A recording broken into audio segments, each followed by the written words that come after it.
Hello everyone, स्वागत है आप लोगों का आईबीपीएस क्लर्क मेंस के इस प्रीवियस ईयर क्वेश्चन सेशन में। मैं आज आपको एक पूरा का पूरा पेपर मतलब पूरे 50 क्वेश्चन इस क्लास में डिस्कस करूंगा। और याद रखना, क्लास लंबी होगी बट कॉन्सेप्ट कंप्लीट मिलेंगे आपको।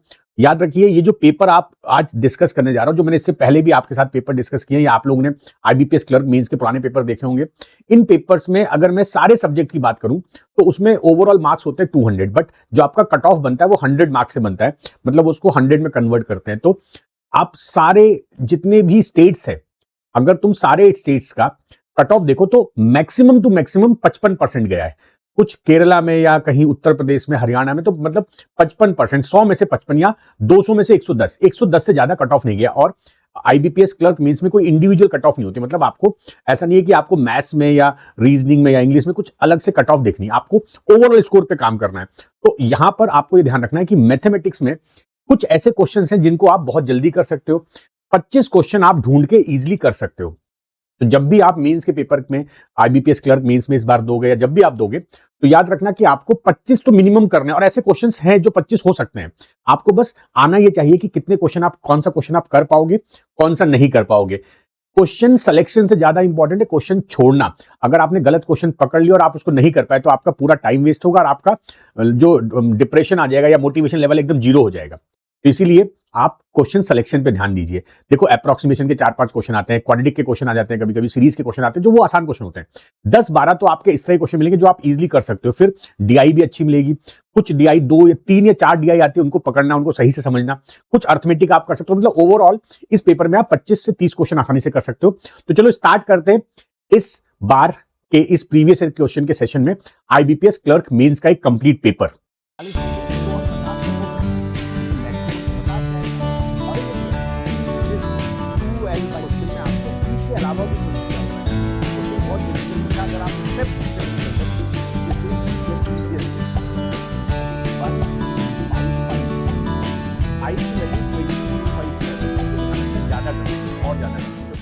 आज के सेशन का पहला सेट आपके सामने है। इट इज डीआई का सेट है और मैंने इस पूरे पेपर की पीडीएफ अपने गूगल ड्राइव लिंक पर अपलोड कर दी है। आप मेरे गूगल ड्राइव का लिंक इस वीडियो के डिस्क्रिप्शन से ले सकते हो। वहां पे पूरा का पूरा पेपर अपलोडेड है। आप वहां से क्वेश्चन डाउनलोड करो, उसको सॉल्व करो, तब वीडियो को देखो, शायद वो ज्यादा आपको हेल्प करेगा। और आप मेरा टेलीग्राम चैनल भी ज्वाइन कर लीजिएगा, जिसके थ्रू आपको मेरी अपकमिंग क्लासेस जो कंटेंट में प्रोवाइड करता हूं वो सब मिलता रहेगा। अच्छा, ये जो आपको डीआई का सेट दिख रहा है, आपने इसको पढ़ लिया होगा, वीडियो को पॉज कर लिया होगा। मैं थोड़ा हट गया हूं, वीडियो को पॉज करो। अब क्वेश्चन क्या कहता है? It says that the pie chart given below shows the percentage distribution of students present in different section of 5th class of A school on Monday. मतलब एक 5वीं क्लास के 5 सेक्शन थे। एक ए था, एक बी था, एक सी था, एक डी था, एक ई था। अब इसमें उनके परसेंटेज प्रेजेंट्स दिखा रहा है कि भाई ए में 20% थे, बी में 22%, सी में 15%, डी में 23 एंड ई में 20%।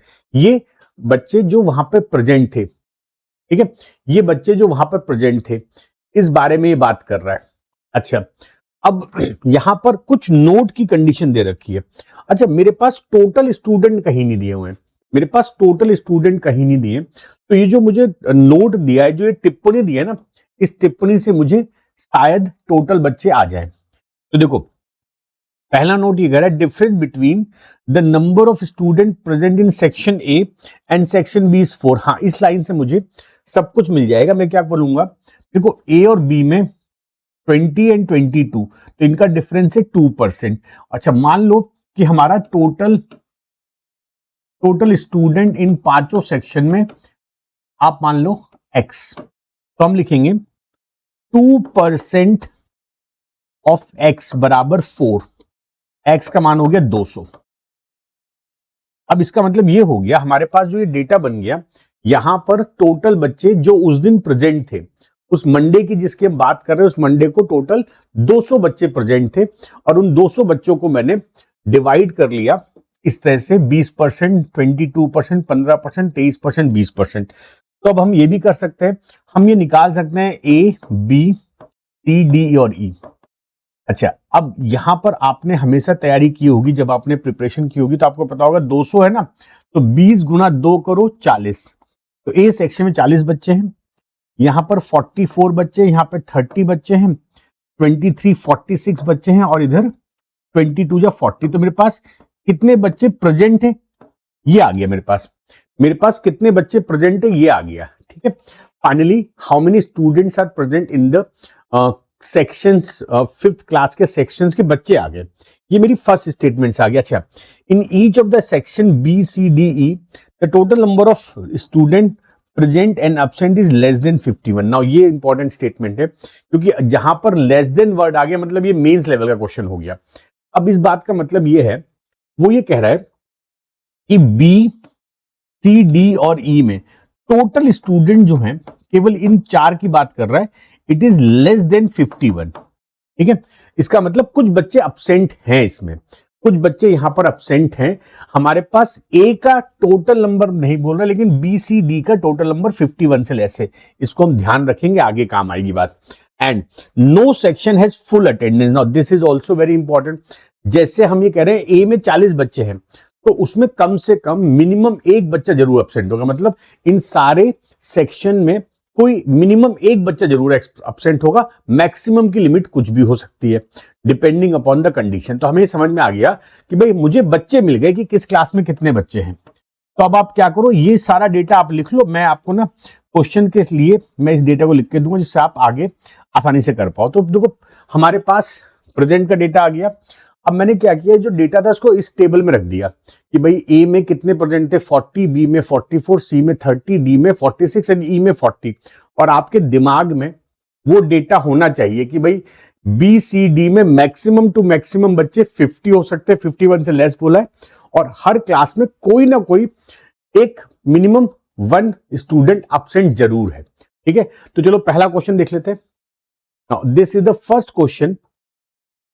Now, what it is asking for, if absent student in section A is 40% more than the present student and the ratio of absent student boys and girls is 5:3.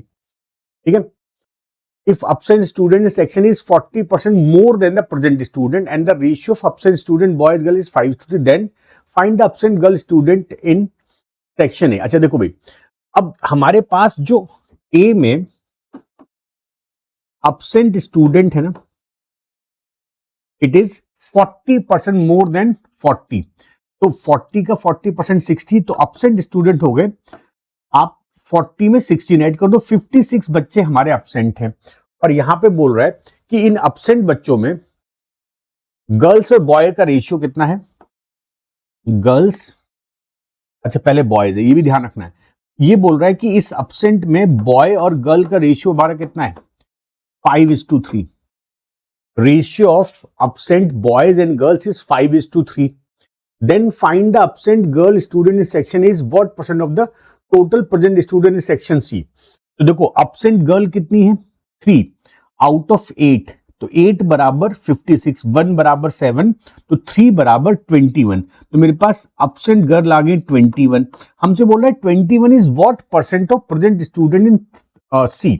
तो C में present है 30, 21 by 30 into 100, it will be 70%. आप मुझे बताइएगा, जब आपने ये paper solve कर लिया होगा तो मुझे बताइए कमेंट में लिखकर कि आपके कितने question without my solution correct हो गए, आपका कितने क्वेश्चन आपके सही हुए। और ये लगातार काम करिए, सिलेक्शन होता है। क्लर्क लेवल में सबसे इंपॉर्टेंट बात है ना कि केवल दो पेपर निकालने, प्री और मेंस, फाइनल सिलेक्शन, इसमें कोई इंटरव्यू कुछ नहीं है। ठीक है, हाँ आपकी लोकल लैंग्वेज प्रोफिशिएंसी टेस्ट होगा कि भाई ऐसा तो नहीं कि आप यूपी के हो गए, आपने महाराष्ट्र से फॉर्म भर दिया तो वहां पे मराठी आपको आनी चाहिए। तो जिस स्टेट के हो वहां की लैंग्वेज आपको पता हो, आप कहीं से भी भर सकते हो फॉर्म। आप कलकत्ता से भर दो, बंगाली आनी चाहिए। अच्छा भाई, ये क्वेश्चन देखते हैं। If 10 student who were present in section A shifted to section C, then what is the sum of the maximum and minimum possible total present and absent student in section C.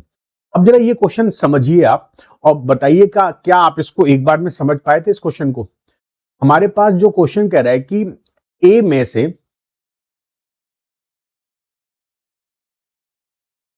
If 10 student, तो यहां से 10 student shift हो गए कहां पर, सी में। तो सी में नाउ प्रेजेंट बच्चे कितने हो गए, ये हो गए 40। अच्छा ये क्वेश्चन ना थोड़ा सा ट्रिकी है, मेंस लेवल का, इसलिए थोड़ा सा ट्रिकी है, लेकिन बच्चा करना तो पड़ेगा, इन क्वेश्चंस को छोड़ तो सकते नहीं हम। अगर आपने कोई सेट उठा लिया है तो उसको पूरा अटेम्प्ट करिए, ठीक है। अगर आपने कोई सेट उठा लिया तो उसको पूरा अटेम्प्ट करिए, ठीक है। चलो भाई देखते हैं। अब प्रेजेंट 40 है, अब बोल रहा है कि तो अनुभाग सी में अधिकतम और न्यूनतम संभावित कुल विद्यार्थी। आपको अगर याद हो, यहां पे कह रहा था कि सी में मैक्सिमम स्टूडेंट 51 से लेस है, तो अगर 40 यहां है तो मैक्सिमम स्टूडेंट कितने हो सकते हैं, मैक्सिमम हो सकते हैं 50। वाई? क्योंकि 51 से लेस बोल रहा था कि हर क्लास में बीसीडी में 51 से कम, तो 51 से 150। अच्छा अब जरा समझिए इसकी मिनिमम वैल्यू क्या हो सकती है, minimum value of total student. हमें यह भी पता है इस के जो नोट में लिखा था कि हर क्लास में फुल अटेंडेंस नहीं है, तो 40 है ना, तो कम से कम एक एब्सेंट मुझे कराना पड़ेगा, तो minimum value will be 41, maximum will be 50। We have to calculate their sum, 91 will be the correct answer. Answer is fifth option, ठीक है। Answer of this question will be fifth option. तो ये भी अच्छा क्वेश्चन था, मतलब बहुत difficult नहीं है, बस थोड़ी सी बात है, अगर आप वो समझ जाओ तो क्वेश्चन आसान है। Okay, moving to the next question. अगला क्वेश्चन देख लेते हैं। What is the difference between the maximum possible value of absent student in section B and third minimum possible value of absent student in section E? तो देखो अगर हम B की बात करें, B में प्रेजेंट कितने हैं, आप बोलोगे सर प्रेजेंट है B में 44 और E में प्रेजेंट कितने हैं 40। अब हमें ये पता है कि total number of student, total student can be 50। भाई टोटल स्टूडेंट या तो 44 होंगे, 45 होंगे। अगर यहां पर 44 प्रेजेंट हैं तो कम से कम तो एक एब्सेंट करना पड़ेगा, 45 हो सकते हैं, 46 या 47, 48, 49 और 50, यही तो हो सकता है। मतलब मैक्सिमम बच्चे मिनिमम बच्चे 45, मैक्सिमम 50 हो सकते हैं, राइट, क्योंकि 51 से कम भी रखना है। अच्छा ई में 40 है तो इट विल बी 41 से स्टार्ट होकर 42, 43 एंड सो ऑन, 48, 49, 50। अब यहां पर अगर मैं एब्सेंट देखूं जरा, इस केस में एब्सेंट और इस केस में एब्सेंट, तो देखो मुझे बोल रहा है कि maximum possible value of absent student in section B, तो मैक्सिमम तब होगा जब मैं 50 बच्चे मानूंगा, तो मैक्सिमम हो गया यहां पर 6 एब्सेंट। 44 के हिसाब से अगर टोटल बच्चे 50 हो, इसका मतलब उस दिन 6 बच्चे एब्सेंट थे। अब मुझे बोल रहा है थर्ड मिनिमम पॉसिबल वैल्यू। अच्छा देखो यहां पर मिनिमम 1 होगी, यहां पर एब्सेंट, यहां पे 2 होगी और ये 3 होगी। This is the third minimum value. तो मुझे 6 और 3 का डिफरेंस पूछ रहा है, which will be second option, value will B 3, value will B 3। तो बहुत बहुत डिफिकल्ट क्वेश्चन नहीं रहा ये आप लोगों के लिए। हाँ एक बार आप बात समझ जाओगे ना तो क्वेश्चन आसान हो जाएगा। Okay, moving to the next question.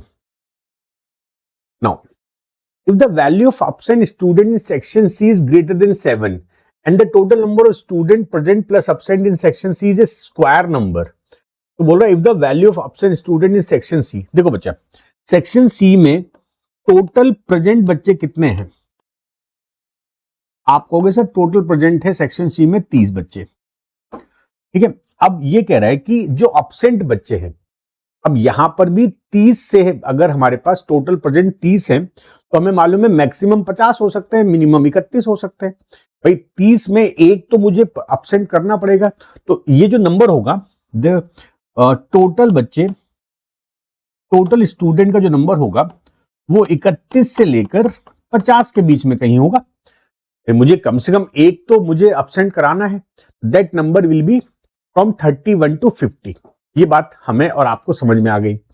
अब बोल रहा है and absent student is section C is greater than 7, तो अगर टोटल 30 है और 7 से बड़े हैं तो इसका मतलब ये वैल्यू हट के हमारी हो जाएगी 38 से 39, 40 and so on 48, 49, 50।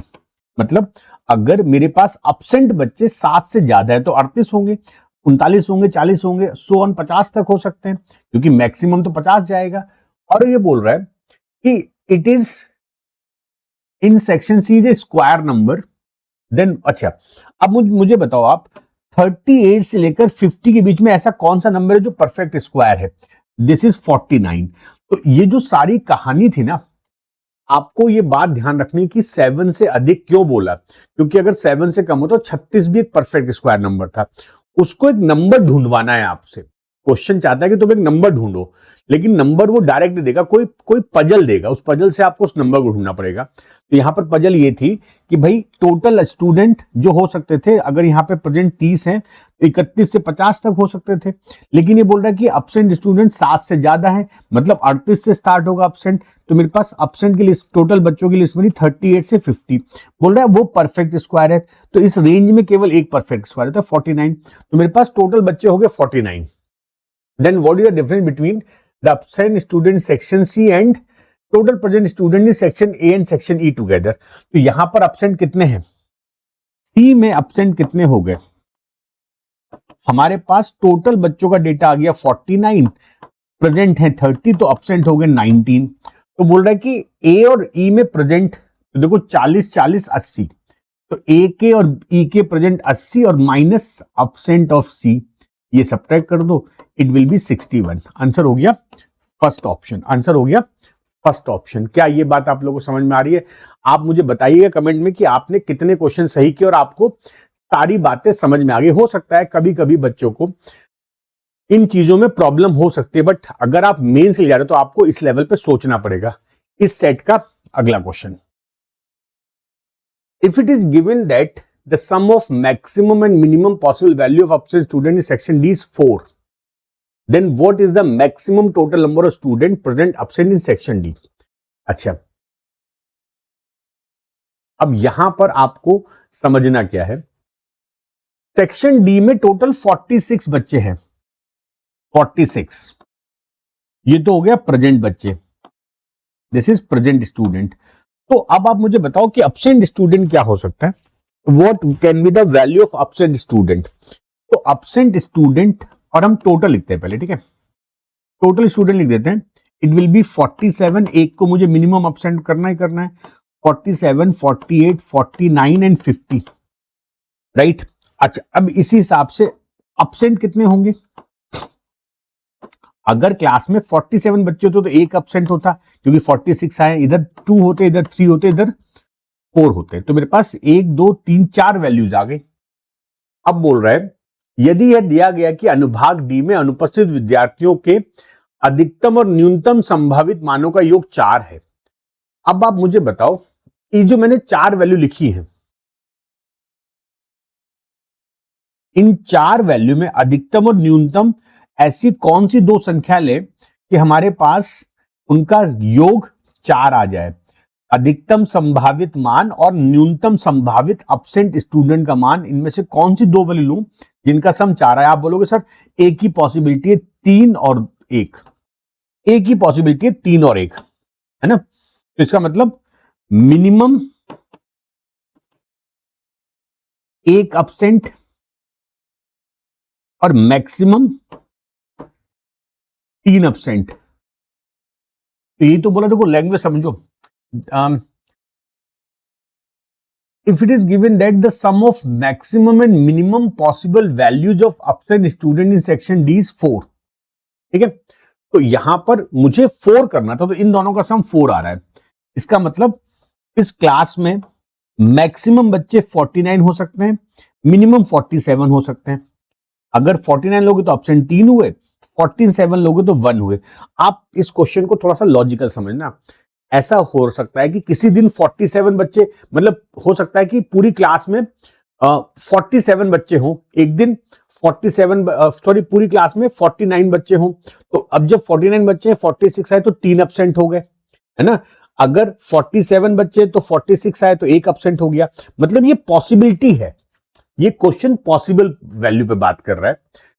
Then what is the maximum total number of student present absent in section D? तो मैक्सिमम वैल्यू कितनी है? 49। Answer of this question will be 4th option. आपने एक बात नोटिस की होगी, इस क्वेश्चन के सॉल्यूशन में बहुत ज्यादा कैलकुलेशन नहीं थी, क्वेश्चन को समझने में बच्चों को बहुत प्रॉब्लम आई होगी। आप मुझे बता दीजिएगा, मैं हमेशा बोलता हूं कि कमेंट बताइएगा कि आप में से कितने बच्चे जो इस चीज को ढंग से समझ पाए। ठीक है, चलो भाई, अब ये तो हमारा एक सेट हो गया डीआई का। अब हम बढ़ते हैं अपने अगले कॉन्सेप्ट, अगले क्वेश्चन पर। ओके, अब हम देखते हैं नेक्स्ट क्वेश्चन। अब ये जो क्वेश्चन आपके सामने है ना, this is a statement based question. A student appear in an examination where his marks in biology is 20 marks more than what he got in physics. तो बायोलॉजी के मार्क्स जो हैं वो फिजिक्स से 20 ज्यादा है, ये मुझे कहानी बोल रहा है और मुझसे पूछ रहा है find his marks in biology. तो अगर मुझे बायोलॉजी के मार्क्स चाहिए तो मुझे फिजिक्स चाहिए। चलो देखते हैं किस स्टेटमेंट से हमें फिजिक्स के मार्क्स मिलते हैं। Now first statement, average marks of physics and chemistry 71.5। तो ये जो मेरा पहला स्टेटमेंट है वो कहता है फिजिक्स प्लस केमिस्ट्री का एवरेज 71.5। तो मैं कह सकता हूं कि डबल कर लो 143। ये मेरी पहली स्टेटमेंट है। The ratio of marks of practical and theory in physics is 6:5। अच्छा, प्रैक्टिकल रेशियो थ्योरी फिजिक्स में ये रेशियो है 6:5 का। ठीक है, फिजिक्स में ये रेशियो है 6:5 का। उसके अलावा केमिस्ट्री में फिजिक्स प्रैक्टिकल एंड थ्योरी का जो रेशियो है वो दे रखा है 15:7। अच्छा भाई, अब यहां पर हमें टोटल मार्क्स फिजिक्स केमिस्ट्री के 143, इधर हमें फिजिक्स केमिस्ट्री के प्रैक्टिकल फिजिक्स थ्योरी और प्रैक्टिकल एंड थ्योरी और उधर प्रैक्टिकल एंड थ्योरी के मार्क्स का रेशियो दे रखा है। ठीक है, अच्छा यहां से मुझे क्योंकि बहुत सारा डेटा है तो it is not possible to get the answer from this statement. तो हमें ये तो समझ में आ गया कि यार अब हमें यहां से आंसर तो नहीं आएगा, राइट। नाउ तुम लोग कर क्या सकते हो, यहां से हमें कुछ समझ नहीं, बहुत सारी चीजें आ गई हैं। आगे बढ़ते हैं। Ratio of marks obtain in the theory exam of physics and chemistry is 1:2 and the ratio of physics and chemistry marks is 5:8। अब यहां पर खाली थ्योरी के मार्क्स दिए हैं, फिजिक्स केमिस्ट्री के मार्क्स दिए हैं, तो still we are not able to get anything from this. तो मतलब हमारा statement 1 alone and statement 2 alone तो कुछ नहीं कर पाएगा। अब आप ये बात देखो जरा, देखो इस क्वेश्चन में ना जानबूझ के बहुत कॉम्प्लिकेटेड डेटा किया हुआ है, जबकि इतना कॉम्प्लिकेटेड डेटा है नहीं। कैसे, यहां पर बोल रहा है the ratio marks of physics and chemistry, अगर मैं इस स्टेटमेंट को देखूं इट सेज 5:8 और इधर फिजिक्स केमिस्ट्री का जो सम है 143। तो कितना आसान हो गया अगर मैं दोनों स्टेटमेंट को कंबाइन करता हूं। मतलब मेरे लिए ये यूजलेस डेटा है, दिस स्टेटमेंट इज यूजलेस। देखो यहां पर हम बहुत रिलैक्स मूड में पढ़ रहे हैं तो हमें बात समझ में आ रही है, बट एग्जाम में इतना समझ में मुश्किल होता है कभी कभी आना। 5, 8, 13 यूनिट का मान है 143, तो एक यूनिट का मान हो गया 11। और अगर एक यूनिट का मान 11 हो गया तो हम क्या बोलेंगे, 55 नंबर हो गए किसके, फिजिक्स के इसके। और अगर ये फिजिक्स हो गए तो हमारे बायो के नंबर आ जाएंगे। मतलब combining both statement will give us the required answer. अब fourth will be the correct answer, right. इस क्वेश्चन का आंसर होगा फोर्थ ऑप्शन। नाउ अगला क्वेश्चन देख लेते हैं। Okay, a train can cross a car which is running with speed 40 km/h in same direction as that of train in 18 seconds, while the train can cross a platform of length half of the length of train in 13.5 seconds, then what is the length of the platform? अब question बहुत difficult नहीं है, question बहुत difficult नहीं, लेकिन हाँ exam के pressure में क्वेश्चन में प्रॉब्लम आ सकती है। देखो ट्रेन कैन क्रॉस, तो मान लो ट्रेन की स्पीड s है, it crosses a man who is moving with the speed of 40 km/h और वो सेकंड्स में बता रखा है क्रॉस करना। तो आप इसको 5/18 करो। मैंने क्या किया, स्पीड रिलेटिव लगा ली, because both are moving in same direction, तो स्पीड -40 करोगे 5/18, तो मान लो length of train is L upon 18, तो यहां से ये कट गया। ठीक है, थोड़ा जगह बना के आगे कंडीशन लिखते हैं। While the train can cross a platform of length half of the length of train in 13.5 second. तो जब ट्रेन किसी प्लेटफॉर्म को क्रॉस करेगी तो केवल ट्रेन की स्पीड आएगी, विच इज हमने s माना था 5/18 करोगे एंड L प्लस L/2 बटे 13.5, ये हो गया 3L/2, 2 से मल्टीप्लाई करो 27 हो गया। अब हमें पता है क्या, देखो ये 3 से 9 बार कटा, 9 से ये 2 बार, तो s का मान हो गया 2l/5। अच्छा, अब ये मान उठा के आप यहां रख दो, तो ये हो जाएगा s का मान हो गया, यहां रख रहा हूं, ठीक है। 2l/5 माइनस 40 बराबर, ये 5 नीचे आ गया, दिस इज l/5, l इधर ले आओ, तो this is 2l/5 minus l/5 बराबर 40। अब ये बचा l/5 बराबर 40, तो यहां से l आ गया 200। बट याद रखो तुमसे प्लेटफॉर्म की लंबाई पूछ रहा है, इसका आधा करना पड़ेगा, answer will B 100, second option. तो कंपैरेटिवली आसान क्वेश्चन था ये भी, दिस इज इजी क्वेश्चन, मतलब अभी तक तो कोई इतना कॉम्प्लिकेशन थी नहीं इस क्वेश्चन में। चलो भाई, अब हम बढ़ते हैं अगले क्वेश्चन पे। एक बहुत बढ़िया क्वेश्चन हमारे सामने आया था। अच्छा, ये जो क्वेश्चन आपको दिख रहा है, ये जिम मेंबरशिप के ऊपर क्वेश्चन है, आपने इस क्वेश्चन को पढ़ लिया होगा। अब इंपॉर्टेंट क्या है इस क्वेश्चन में कि भाई हमें ना एग्जाम में वैसे नॉर्मली डेटा देता नहीं है, बट इस क्वेश्चन में डेटा एग्जाम में दिया था, मतलब यहां पर वैल्यूज लिखी थी। तो अब आप एक काम कर सकते हो कि चाहो तो आप बिना टेबल बनाए या वैल्यू लिखने की जरूरत नहीं, आप डायरेक्ट भी कर सकते हो। बट मुझे लगता है कि यार अगर हम वैल्यू लिख लेंगे तो पहली बात तो हमारे पास स्पेस मिल जाएगा वैल्यू लिखने से, तो मैं इस वैल्यू को लिख ले रहा हूं। हमारे पास क्या दे रहा है, 2001, जो ब्लू से वैल्यू है वो 2001 की वैल्यू है, और 2005 की वैल्यू ऑरेंज से बना हुआ, ट्रायंगल टाइप का बना हुआ, ये ऑरेंज वैल्यू जो 2005 की है। ये बता रहा है कि दो ईयर में ए, बी, सी और डी में जिम मेंबर्स के बारे में बता रहा है। ए, बी, सी और डी में जिम मेंबर्स के बारे में बता रहा है, कितने कितने जिम मेंबर थे। अब आप क्या करो, इन डेटा को आप एक टेबल में रख लो, ठीक है, आपको सारी वैल्यू पता ही है, इनको यहां पे उतारो और आप हम क्वेश्चन पे आते हैं। तो पहला क्वेश्चन, ठीक है, this is the first question इस सेट का, और आप मुझे बताइएगा कि आप इस क्वेश्चन को कितने बच्चे थे जो पहली बार में सही कर पाए थे। Now the question is, if in gym B the percentage increase of the gym member from 2001 to 2003 is x%। तो देखो बच्चा, ये जो डेटा मेरा था 2000 का था और 2005 का था, ठीक है। जिम में बी की बात करता है, बी में 52 मेंबर थे, 52 मेंबर्स थे, और इधर कितने मेंबर थे 2005 में, ये थे 140, ठीक है। अब वो ये कह रहा है कि भाई 2001 से 2003 के बीच में, और 2003 से 2004 के बीच में, और 2004 से 2005 के बीच में क्या इंक्रीज हुआ, इधर आपका x% इंक्रीज हुआ, इधर आपका 20% इंक्रीज हुआ, इधर आपका 25% इंक्रीज हुआ। अब इसका करने का एक स्मार्ट तरीका, एक लॉजिकल तरीका हम कैसे करेंगे, हमारे पास ऑप्शन वैसे बहुत क्लोज दिए हुए, देखो ऑप्शन बहुत क्लोज है, 75.5, 76.5, 77.5। तो अब आप एक काम करो, देखो आसान करने तरीका, क्योंकि अगर वैल्यूज दूर दूर होती तो फिर हम x plus y plus x y upon 100 लगाते, भाई इफेक्टिव चेंज हो जाता मेरा।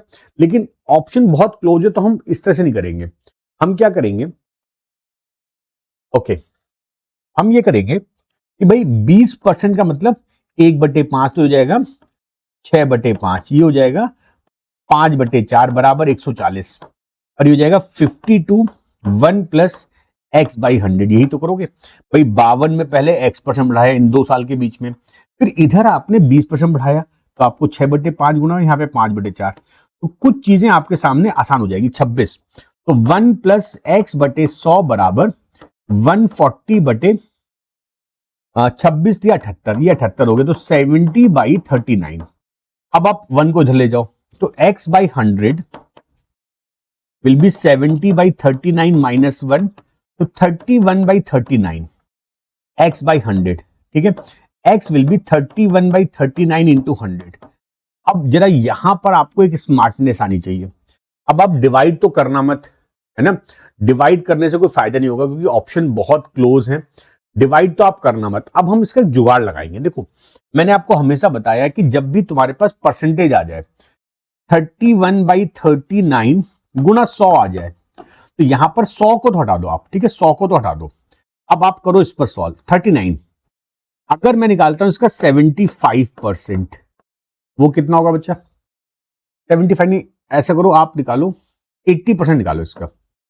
मैं इसलिए कर रहा हूं कि देखो आंसर 75 से ऊपर है 4, 80 से नीचे आसपास है, तो मैं 80% निकालता हूं। किसी भी संख्या का 80% होगा 4/5 ऑफ 39, ठीक है। मैं ये देख रहा हूं कि 80% क्या होगा।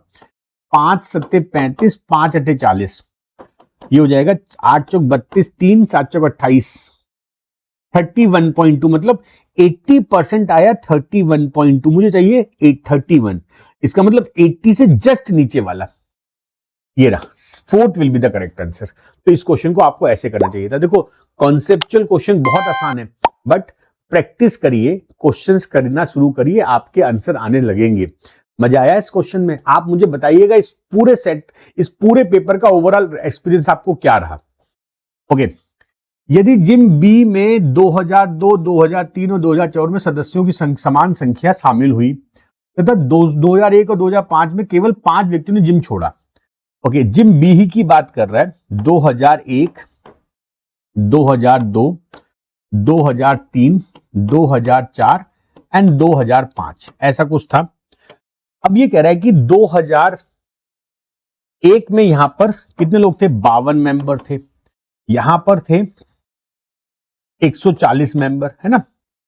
अब बोल रहा है कि 2002, 2003 और 2004 में समान संख्या, तो 2002 में भी x लोग आए, 2003 में भी x और 2004 में भी x, और वो बोला केवल इन सारे सालों में केवल 5 लोगों ने छोड़ा, तो इनको जोड़ो, अब -5 कर दो, आखिरी में एक बंदा छोड़ के भी गया है, ठीक है, ये माइनस कर दो यहां पर, दिस इज 140, तो हो जाएगा 3x + 47 = 140, तो 3x बराबर 93, x बराबर 31। तो मुझसे पूछ क्या रहा है, तो बताइए, तो 2002 में शामिल होने वाले व्यक्तियों की संख्या, मतलब x की वैल्यू पूछ रहा है। आंसर इज 31, ये रहा, first is the answer. Answer of this question will be first option. आगे बढ़ते हैं। ओके,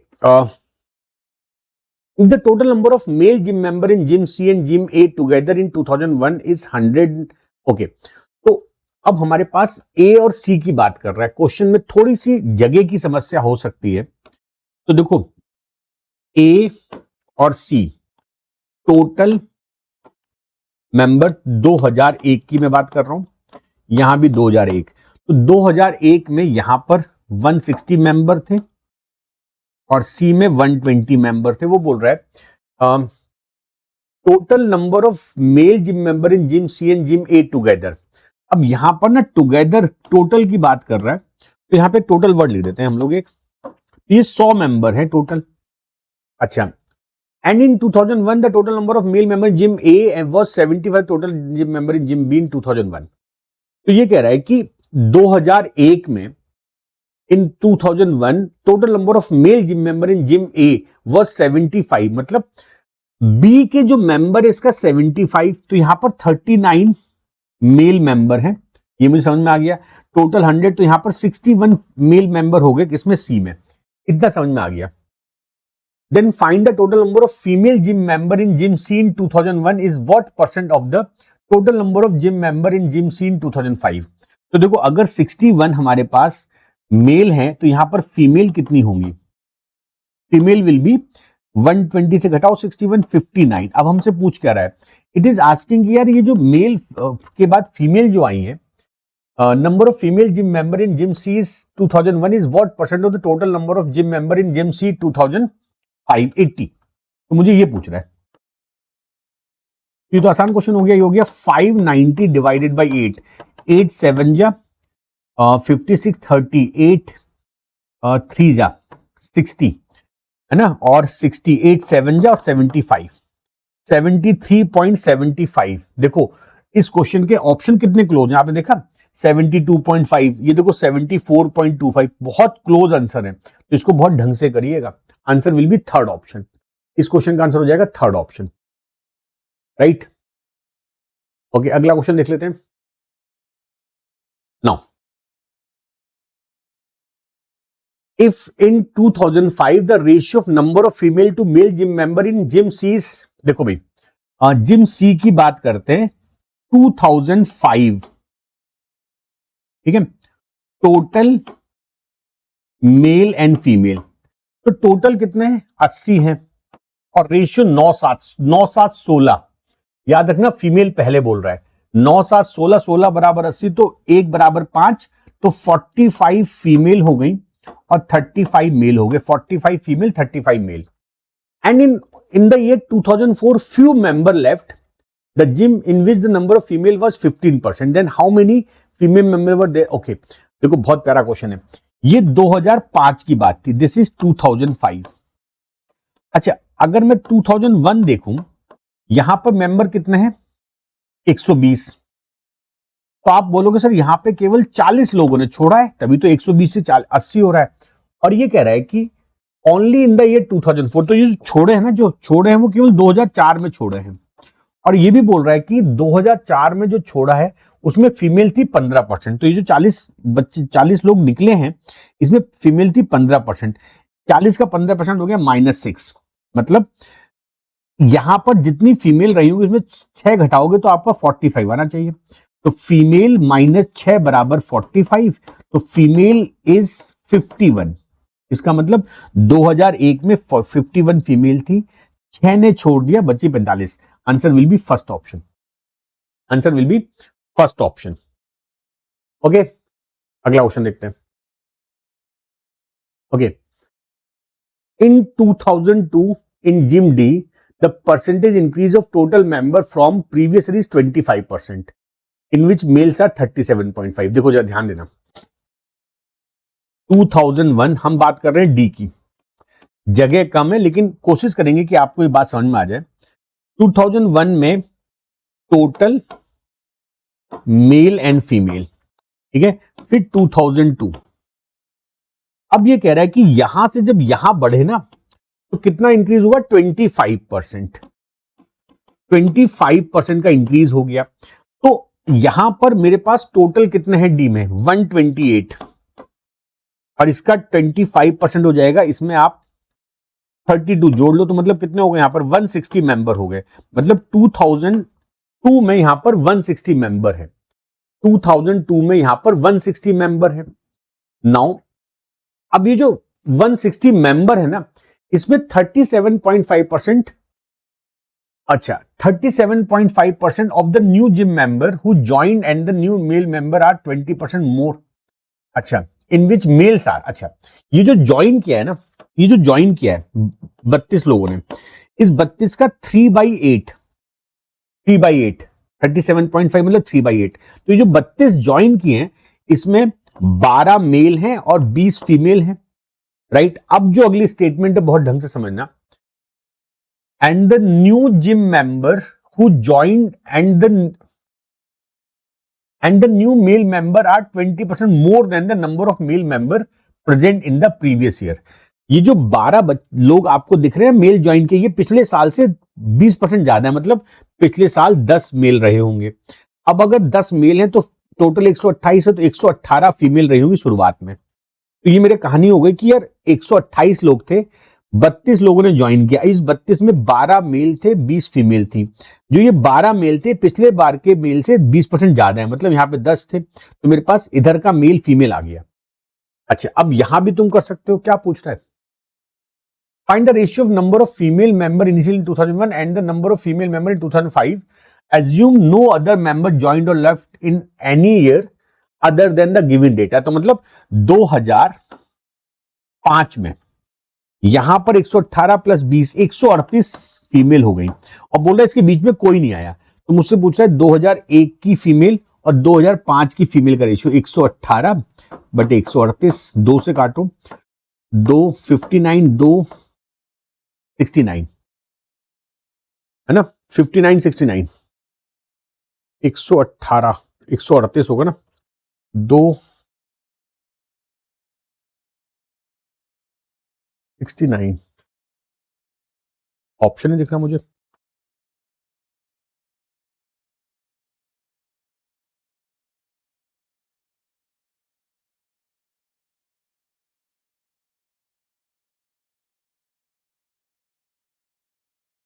अच्छा सॉरी, एक मैंने लाइन मिस कर दी यार, एक लाइन मैंने मिस कर दी। वो ये कह रहा है कि इन 2004 20 female member joined the gym. तो यहां पर 2004 में 20 फीमेल मेंबर और ज्वाइन की, तो यहां पर हो जाएंगी 158। अब हमारा रेशियो आ जाएगा 118/158, तो 59/79। Yes, now answer is first option.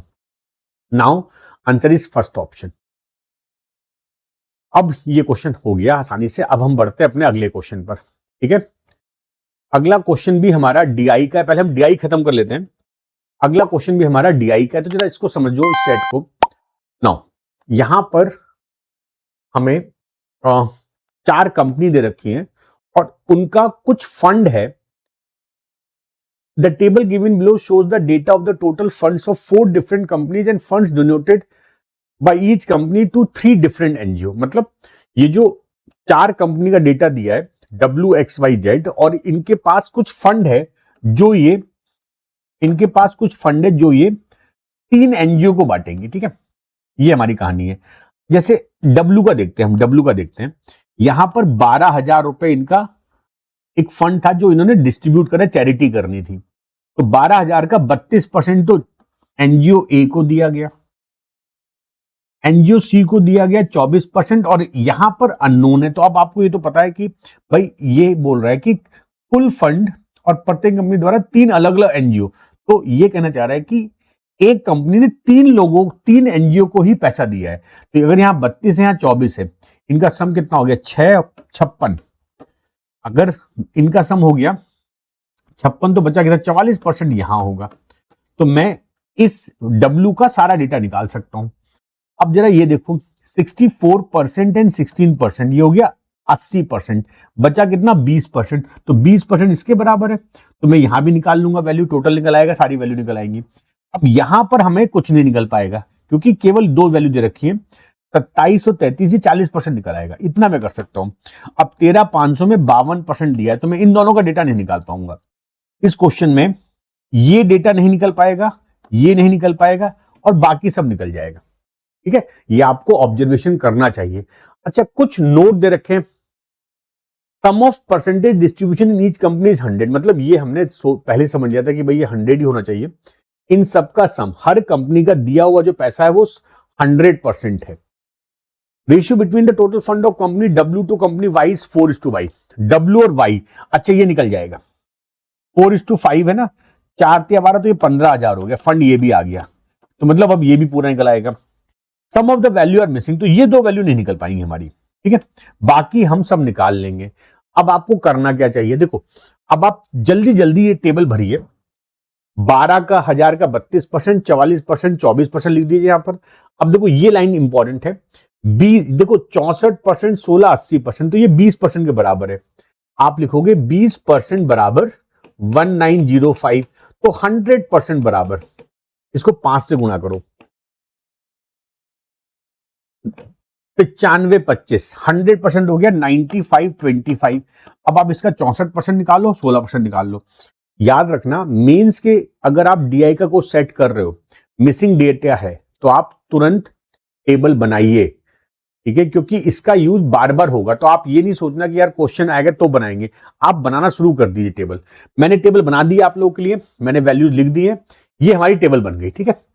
अब जब टेबल बन गई है तो क्वेश्चन करेंगे, क्योंकि मैं आपको टेबल बनाने में टाइम वेस्ट नहीं कर रहा हूं, इतनी कैलकुलेशन आपने प्री एग्जाम में कर रखी होगी, राइट। चलो भाई, अब हम क्वेश्चन पे आते हैं। आप मुझे बताइएगा कि सब लोगों की टेबल यही बनी थी और आपके आंसर भी आ गए थे।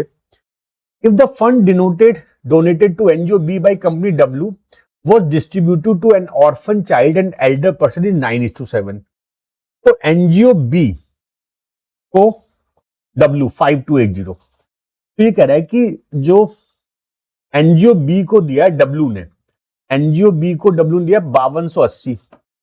इस 5280 का जो पैसा है 2 लोगों में बांटा गया, एक ऑर्फन और एक एल्डर पर्सन को, और क्या रेशियो है? 9:7। Then find the difference between the fund donated to the elder person of NGO B and the total fund of company X. अब देखो, एल्डर पर्सन को ये है 9, 7, 16, 16 बराबर 520। तो यहां से एक का मान आ जाएगा, 1 यूनिट की वैल्यू आ जाएगी 16×48 और 330। तो एल्डर पर्सन को कितना दिया गया? 7 भाग, 7 या 21 2310।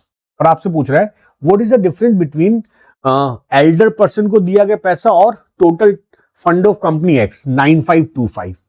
तो मुझे इनका डिफरेंस पूछ रहा है। 9525 से घटा लो 5127 7215। Answer is second option. तो अब आपको समझ में आया कि अभी तक जितना भी मैंने क्वेश्चंस कराया है बहुत कॉम्प्लिकेटेड क्वेश्चन नहीं है, बस आप लगातार काम करते रहिए। जो बच्चे इस बार आईबीपीएस क्लर्क मेंस देंगे या आगे देंगे तो उनको ये समझना पड़ेगा कि इतना कोई कॉम्प्लिकेशंस है नहीं इन चीजों में। अगला क्वेश्चन, अच्छा, if the total fund of company X is part of their actual plan and it is only 40% of their actual fund, if the total fund of company X, जो उसने बनाया X का फंड कितना है 9525, ये उसके actual fund का 40% है, then the total fund donated to NGO A and NGO B by company X is what percent of their actual fund। अब देखो बच्चा, इस क्वेश्चन में हम कैसे करेंगे। नाउ क्वेश्चन बहुत डिफिकल्ट नहीं, थोड़ा कैलकुलेटिव जरूर है। हमको देखना है कि उसका एक्चुअल फंड है कितना, ठीक है। तो एक्चुअल फंड कितना होगा, देखो पूरा कैलकुलेशन मत करना। एक्चुअल फंड का 40% इज इक्वल 9525। तो आप कह सकते हो कि actual fund AF is 9525 by और 2 इंटू 5। ये हो गया, हम इसको सिंप्लीफाई नहीं कर रहे हैं, मैं इसको ऐसे छोड़ दे रहा हूं। And the total fund donated to NGO A, NGO A को इतना दिया, एनजीओ बी को इतना दिया। तो कंपनी एक्स इतना उसने ए और बी को दिया। तो क्वेश्चन कह रहा है कि ये जो फंड है ना, ये एक्चुअल फंड का कितना प्रतिशत है, राइट। अब आप एक बात सोचो यार, ये जो फंड था ना टोटल, ये जो फंड आया था, अगर आपको याद आ रहा हो, ये फंड 80% था, है ना। ये फंड कितना था 80%, किसका, इसका, राइट। ये फंड था 80% किसका, इसका। और अब अगर मैं यहां पे देखना चाहूं, इन दोनों को जोड़ो 6096। अब देखो यहां पे थोड़ा दिमाग लगेगा, अपॉन 9525 इंटू 5/2 इंटू 100।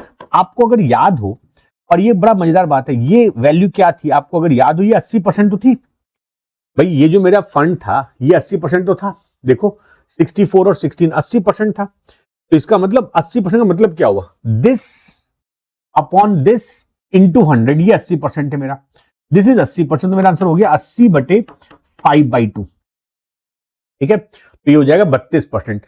अच्छा, ये क्वेश्चन ना मैं जानता हूं कई बच्चों ने जब इस क्वेश्चन को किया होगा, मुझे बताना कि कितने बच्चों ने इस क्वेश्चन में पूरी चीजें की थी। कोई जरूरत नहीं पूरा करने की, आप डायरेक्टली भी कर सकते थे। तो इस क्वेश्चन का आंसर डायरेक्टली आपका आ जाएगा 32%। ये बात मुझे बताइएगा कितने बच्चों को नई लगी थी ये बात, मतलब पहली बार आप इस कॉन्सेप्ट पर काम कर रहे थे। अगला question, if 20% of the fund donated to NGO B by the company Y was utilized in women's development and the rest was rural development, then find the ratio between the fund utilized in women's development by NGO B। अच्छा, तो NGO B Y, NGO B 6000 रुपए, इसका 20% तो किसको गया, 20% गया women's development, this is women development, और rest गया 80% किसको गया, रूरल डेवलपमेंट। तो हमसे पूछ रहा है women development by NGO B, तो इसका निकाल लो 20%, 1200 रुपया। Ratio between fund utilize in women's development by NGO B and fund donated by company Z to NGO B. Z का एनजीओ बी 7000, 20, तो ये कट गया, ये शायद 3 से जाएगा 40, 3 दूनी 6, 3 तिया 9, 3 चौक 12, अभी भी जाएगा ये 2 से 20, 1 1 7, और कुछ तो कटेगा नहीं, 2117। Fifth will be the correct answer. इस क्वेश्चन का आंसर हो जाएगा फिफ्थ ऑप्शन। इस पूरे पेपर में 4 सेट थे, मैं 3 आपको डीआई करा चुका हूं, अभी एक और कराऊंगा। अब इसके बाद बहुत अच्छे अच्छे क्वेश्चन आएंगे, ठीक है। Moving to the next question, अगला क्वेश्चन देखो इसका। If the fund donated by company Z in NGO A and NGO C was in the ratio 4:5, देखो fund donated by company Z in NGO A, Z in angio A and angio C are in the ratio 4:5. तो देखो ये 1350 है, इसमें से घटाओ 7020 0 8 4 6 6480। अब इस 6480 में उसने ए और बी को जो दिया है, ए और सी को जो दिया है वो रेशियो है 4:5। तो मैं यहां से ए और सी निकाल लूंगा। Then find the fund donated to NGO C was what percent total fund of company Z. अच्छा देखो बच्चा, अब यहां पर आप एक काम करो, इसको हम ऐसे नहीं करते, लॉजिकल करते। अब हम क्या करेंगे, हम फिगर देखेंगे इसकी। हमको याद आ रहा है कि ये 52% था। देखो जरा ध्यान देना, इस चीज को, बड़ा इंपॉर्टेंट सी बात है। हम क्यों इतनी लंबी कैलकुलेशन करें, इस पे कुछ मत करो। आपको पता है ये 52% है, तो ए और सी का कितना हुआ, ए प्लस सी का सम हो गया 48%। अब वो कह रहा है कि ए और सी का सम 48%, इसको आपने 4:5 में दिया, तो सी का पार्ट हो जाएगा 5/9 of 48 upon 100। This is total Z का पार्ट। तो सी को मिला है 5/9 ऑफ 48 अपॉन 100 इंटू 100। तो मेरा आंसर यही हो जाएगा, ठीक है, ये मेरा आंसर हो जाएगा। तो ये जाएगा 5 इंटू 9 से काटो 3 टाइम्स, 3 से 16, तो 16/3 80/3 26.66। तो मजा आया ना आपको इस चीज में। अब मुझे बताइएगा, इस क्वेश्चन में आप लोगों ने मेरे ख्याल से पूरी वैल्यू घटा के फिर उसका 4/5 करके कैलकुलेशन में टाइम वेस्ट कर दिया होगा। जब मुझे परसेंटेज दे रखा है तो मैं परसेंटेज देखूंगा। अगर मैं 100 मान लूं, देखो अगर मैं 100 मान लूं तो ये 52 हो गया, ये 48 हो गया, इसके टुकड़े कर लो आप 4/5 में। कट नहीं रहा वो अलग बात है, लेकिन लॉजिकल आपको ऐसे सोचना चाहिए था इस क्वेश्चन। ये होती है मेंस को करने की कुछ स्मार्ट ट्रिक्स। अगला क्वेश्चन सॉल्व करो, सॉल्व दिस। अब इस क्वेश्चन का भी आंसर आपने दे दिया होगा, वीडियो को पॉज भी कर लिया होगा, मैं टाइमर नहीं दे रहा हूं। If another company V has a fund, okay, एक कंपनी वी आ गई, V has a fund that was 30% more than that of company Y, and company Y से 30% मोर, तो 15,000 का 30% 4,500, इसके पास 19,500 का फंड है। And company V donated 30, 25 and 45 to NGO A, NGO B, NGO C. Find the sum of the fund donated to NGO C by company V and fund donated. Okay, तो NGO C को दिया उसने कितना 45%, तो इसका 45% निकाल लो, ठीक है।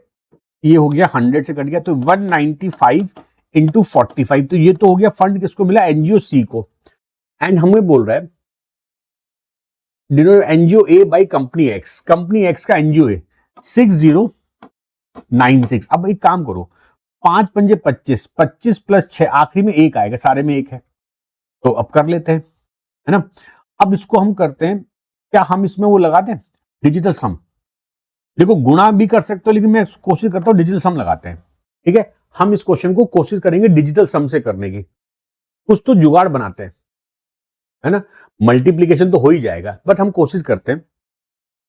देखो 8 1 9 7 2 9 0 आ रहा है, 8 1 9 7 3 10 11 2 आ रहा है, 8 1 9 7 5 12 13 4 आ रहा है, 8 1 9 7 2 9 1 आ रहा है, 8 1 9 4 11 12 3 आ रहा है। सारे अलग अलग है, तो हो जाए क्वेश्चन आसानी से, क्योंकि सारे डिजिटल सम अलग अलग आ गए तो बहुत जल्दी हो जाएगा। देखो 9 5 1 6 गुना 0, ये 0 हो गया, 6 6 12 3, ये रहा, 4th is the answer, 4th will be the correct answer. मजा आया। मैंने आपको ना बहुत अच्छे अच्छे 3 डीआई के सेट कवर कर दिए, राइट। मैंने आपको बहुत अच्छे, बहुत डिटेल में डीआई के सेट कवर कर दिए। अब हम मूव करते हैं अगले कॉन्सेप्ट पर। हमारे पास एक सीरीज दे रखी है, निम्नलिखित संख्या श्रृंखला पर विचार कीजिए और इस पर आधारित प्रश्न का उत्तर दीजिए। तो हमारे पास ये जो सीरीज दे रखी है ना, ये 18 10 12 27 देन x एंड p, और फिर हमें बोल रहा है find the value of p। तो पहला काम तो हमारे पास p निकालना है, फिर x भी निकलेगा और z भी निकल जाएगा। मतलब इस क्वेश्चन पर बेस आपको 2 क्वेश्चन मिलेंगे, 2 या 3 क्वेश्चन होंगे। चलो देख लेते हैं कि ये सीरीज कैसे बनेगी। हमारे पास दिया है 18, उसके बाद 10 है, फिर 12 है, फिर 27 है, और फिर x और p। अच्छा एक बात ध्यान रखिएगा, अगर किसी सीरीज में एक वैल्यू डिक्रीज होकर उसके बाद इंक्रीज हो रहा है तो इसके चांसेस होते हैं कि ये मल्टीप्लीकेशन की सीरीज, जब एक बार डिक्रीज होके बाद में इंक्रीज हो रहा है। देखो अगर इंक्रीज डिक्रीज है तो प्लस माइनस की सीरीज है, लेकिन अगर एक बार इंक्रीज हो रहा है एक बार डिक्रीज हो रहा है तो 99% चांस है कि ये मल्टीप्लाई की सीरीज बनेगी। चलो पैटर्न देखते हैं। अगर मैं इसमें 0.5 से गुणा करूं 18 में तो हो जाएगा 9 + 1 कर दो, मेरे पास 10 आ जाएगा। अब अगर मैं 10 में 1 से गुणा करके 2 ऐड कर दूं 12 आ जाएगा। इसका मतलब हमारे पास क्या चल रहा है, 0.5 से गुणा 1 फिर 1 से। अब यहां पर अगर मैं 2 से गुणा करूं +3 तो 27 आया। अब तुम लोग ये देखो कि यहां पर हो क्या रहा है। देखो जो गुणा हो रहा है ना, ये जैसे 0.5 है मतलब 1/2 है, 2 की पावर -1। दिस इज 2 की पावर 0, जो 1 है ये 2 की पावर 0, ये 2 की पावर 1। इसका मतलब जो मल्टीप्लाई हो रहा है ना वो 2 की पावर में हो रहा है। तो इसका मतलब अगली बार जो मल्टीप्लाई होगा x के लिए वो गुणा 4 होना चाहिए +4, और आखिरी में जो होगा p के लिए वो होगा गुणा 8 + 5। चलो देख लेते हैं। तो 27 × 4 कितना होगा, 108 + 4। इसका मतलब x का मान आ गया मेरे पास 112। अब अगर x का मान 112 आ गया, अब इसको 8 से मल्टीप्लाई करो +5 करो। तो अगर मैं इसको 8 से मल्टीप्लाई करता हूं, 8 2 = 16, 1 8 1 = 1 + 1 9, 896 + 5, ये हो गया 901। तो मेरे पास p का वैल्यू आ गया 901। मुझसे पूछ रहा था पहले पार्ट में 901, तो इस क्वेश्चन का आंसर हो जाएगा third option. Answer of this question will B third option. आप लोग समझ में आई बात, इस क्वेश्चन का आंसर हो जाएगा थर्ड ऑप्शन। p का मान तो आ गया मेरे पास। अच्छा, बिकॉज इस क्वेश्चन में आपको p के अलावा भी कुछ दिया हुआ है, we have to calculate z as well, क्योंकि आगे जरूरत पड़ेगी। तो z + 4 बराबर x कितना आया मेरा 112 -27, तो z हो जाएगा 12 में 7 गया 5, 10 2 8, 85 - 4 81। तो वैल्यू ऑफ z मेरे पास आ गई 81। तो मेरे पास अब z है, x है, p है। पहला क्वेश्चन हो गया। अगला क्वेश्चन देखते हैं। नाउ निम्नलिखित में से कौन z के मान के बारे में सत्य है। इसका मतलब z की जो वैल्यू मेरी आई थी 81, अब आप देखो इस 81 के लिए कौन सा स्टेटमेंट 1 2 3 4 5 में से सही है। First statement, z is even number, no, z is not an even number. z is a prime number, no. z is a perfect square number, yes ये करेक्ट हो गया। z is greater than 19, no. Sum of digit of z is more than 20, no. तो मेरा answer हो गया इस question का third option. तो कितना आसान क्वेश्चन था। मैं हमेशा बोलता हूं कि अगर आप सीरीज को क्रैक कर ले गए तो मेंस में 2 या 3 क्वेश्चन आपके इजीली हो जाएंगे। अच्छा, अब वो तो एक क्वेश्चन हो गया अलग। अब एक अगला क्वेश्चन आपके सामने आता है। सीरीज का एक बहुत प्यारा सा क्वेश्चन है। यहां पर आपसे बोल रहा है कि बताइए, in which of the following series x is not satisfied properly. अच्छा, वो बोल रहा है x इज नॉट सेटिस्फाइड। ये गलती मत करना। मैं देखता हूं बच्चे लोग यहां पर गलती कर जाते हैं, वो सेटिस्फाइड वाली वैल्यू को कैलकुलेट कर लेते हैं, बट यहां पर सेटिस्फाई वैल्यू की बात नहीं कर रहा है, नॉट सेटिस्फाई की बात कर रहा है। अच्छा, हमारे पास x की वैल्यू कितनी आई थी। अच्छा नहीं, ये क्वेश्चन अलग है। The value of x is 24, ये क्वेश्चन अलग है, ये पिछले क्वेश्चन से अलग है, मतलब ये बिल्कुल सेपरेट क्वेश्चन है। अब हम देखेंगे कि अगर x 24 है तो सीरीज 1 को चेक करो आप पहले, क्या x 24 इसको सेटिस्फाई कर रहा है। 14 x की जगह रख दो आप 24, 37, 53 एंड 72। ठीक है, हम यहां पर इस तरह से वैल्यू रख के चेक करेंगे क्या इसको सेटिस्फाई कर पा रहा है ये। ठीक है, क्या ये इसको सेटिस्फाई कर रहा है।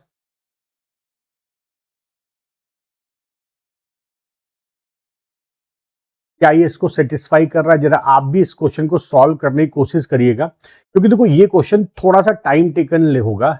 वैल्यूज आपको सेटिस्फाई करानी पड़ेंगी, वैल्यूज आपको रख रख के देखनी पड़ेंगी। तो देखो हमने यहां पर पहले चेक करते हैं 24 इसमें। अब यहां पर आपको क्या लगता है, क्या ये एडिशन हो रहा है। +10, 24 + 37 13। अच्छा, 37 + 53 16, 53 एंड 72 इट इज 19। तो आपको दिख रहा है कि यहां पर यार सेकेंड लेवल में +3 हो रहा है, सेकेंड लेवल में +3 हो रहा है, तो this is satisfied, this is satisfied, तो 1 हमारा आंसर नहीं हो सकता है, हमें नॉट सेटिस्फाइड बोल रहा है, तो ये 2 ऑप्शन कट गए। अब ओनली 2 एंड ओनली 3 हमें देखना है, ओनली 2 एंड ओनली 3। तो अब हम सेकंड चेक करेंगे, अगर ये सही हो जाता है, सेटिस्फाई कर जाता है तो आंसर थर्ड, नहीं करता है तो सेकंड। हमें आगे की सीरीज करने की जरूरत नहीं पड़ेगी, केवल सेकंड सीरीज से मेरा आंसर आ जाएगा, क्योंकि मेरा 1 आने से 3 ऑप्शन कट गए। अब नाउ सेकंड सीरीज क्या है आपके सामने, 48, 24, 26, 53, 213 एंड 1705। अब यहां पे कंफर्म है मल्टीप्लाई हो रहा है, देखो यहां पर आधे से मल्टीप्लाई हो रहा है, ठीक है, यहां पर 1 से मल्टीप्लाई होकर 2 ऐड हो रहा है, यहां पर 24 में 1 का मल्टीप्लाई होकर, ठीक है, 1 का मल्टीप्लाई होकर 1 2 ऐड हो रहा है। अच्छा 26 में अगर मैं मल्टीप्लाई करूं 2 का +1 हो रहा है, यहां तो पैटर्न गड़बड़ हो गया है ना। अच्छा अब अगर हम ये चाहें कि यार ये तो मेरा हो गया कि सेकंड में सेटिस्फाई नहीं कर रहा, अच्छा अगर मैं आपसे पूछना चाहूं, बताओ इस जगह पर सही वैल्यू क्या होगी, हमें पैटर्न नहीं मिला, तो ऐसे क्वेश्चन का पैटर्न लिखने का तरीका क्या होता है, अगर मुझे पैटर्न ढूंढना ही पड़ जाए, ये x था मेरा, अब ये देखते हैं क्या होना चाहिए, 26 से 53 कर रहे हैं तो गुणा 2 + 1 हो रहा है, 53 में अगर मैं गुणा 4 कर दूं, है ना, तो हो जाएगा +1 हो गया, देखो हो गया कितना क्वेश्चन आसान। यहां पर मैं गुणा 8 कर दूं +1 हो जाएगा, 8 या 24, 1705, 1704 आएगा, एक जोड़ो ये 1705 आ गया, इसका मतलब मेरा पैटर्न पता है क्या होना चाहिए, गुणा आधा +1 गुणा 1 + 1, मतलब यहां पर होना चाहिए था 24 की जगह 25, 48 गुणा आधा करोगे 24 + 1 25 हो गया, 25 गुणा 1 + 1 26 हो गया, तो मतलब 24 इसको सेटिस्फाई नहीं कर रहा है, हमारा आंसर यही होगा, second will be the answer, क्योंकि सेकंड के साथ कोई पेयर नहीं दिया हुआ, इसका मतलब हमें आंसर अपना कौन सा मार्क करना पड़ेगा, second will be the correct answer. तो अब हमें थर्ड चेक करने की जरूरत नहीं है, अगर आपके पास टाइम हो, एग्जाम से अलग आप इसको सॉल्व कर सकते हो, बट एग्जाम में इसको सॉल्व मत करना, हमारा लॉजिकल इंप्रूव हो गया, क्वेश्चन हो गया। अगला क्वेश्चन देख लेते हैं। अब आता है क्वाड्रेटिक, क्वाड्रेटिक भी एग्जाम में आती है, आप लोग ध्यान रखना, आईबीपीएस क्लर्क मेंस के पेपर में क्वाड्रेटिक भी आ जाती है। चलो इस क्वेश्चन को देख लेते हैं। 72 के ऐसे फैक्टर जिनका सम 17 आए, आप बोलोगे सर 9 और 8 हो गया, ये इधर 70 के फैक्टर जिनका सम 17 आए, 10 और 7। अब आप देखो ये जो 8 है ना, 8 ये इसके बीच में आ रहा है और 9 भी इसके बीच में आ रहा है, तो जब वैल्यू बीच में आती है तो हम कह सकते हैं कि नो रिलेशन। जब हमारे पास वैल्यू बीच में आती है, मतलब ये जो 8 और 9 है, ये देखो 10 वैल्यू इन दोनों से बड़ी और 7 इन दोनों से छोटी है, मतलब एक बार बड़ा भी है छोटा भी है, तो हम बोलेंगे नो रिलेशन। सिंपल सी बात ध्यान रखिए, अगर एक्स या वाई किसी एक की वैल्यू किसी दूसरी वैल्यू के बीच में आ जाए तो आंसर होगा कैन नॉट बी डिटरमाइंड या relationship can not be established. अब जरा इस क्वेश्चन को देख लेते हैं। आपको पता है 343 क्या होता है? 343 जो हमारा अगला टर्म है 343, ये क्या होता है? 343 इज 7 का क्यूब, दिस इज 7 का क्यूब, तो मैं कह सकता हूं इसको 49 एंड 7 माइनस प्लस मेरे रूट यही हो जाएंगे। अच्छा अब एक और चीज ध्यान रखो, आप इसको फैक्टराइज करते ही क्यों हो, यहां पर एक बहुत सिंपल बात ध्यान रखना, क्वाड्रेटिक में एक शॉर्टकट होता है, अगर किसी इक्वेशन में बी कोफिशिएंट और कांस्टेंट टर्म माइनस प्लस हो और दूसरी में दोनों साइन प्लस प्लस हो, तो जिसमें माइनस प्लस होता है वो हमेशा बड़े होते हैं। क्यों ऐसा होता है?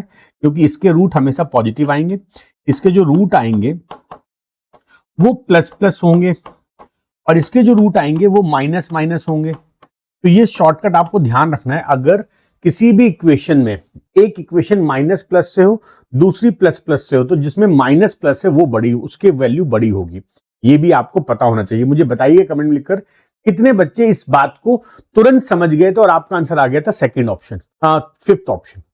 अच्छा इस क्वेश्चन को देखते हैं। यहां पर देखो 6 के फैक्टर जिनका सम 5 आए, आप बोलोगे सर 3,2।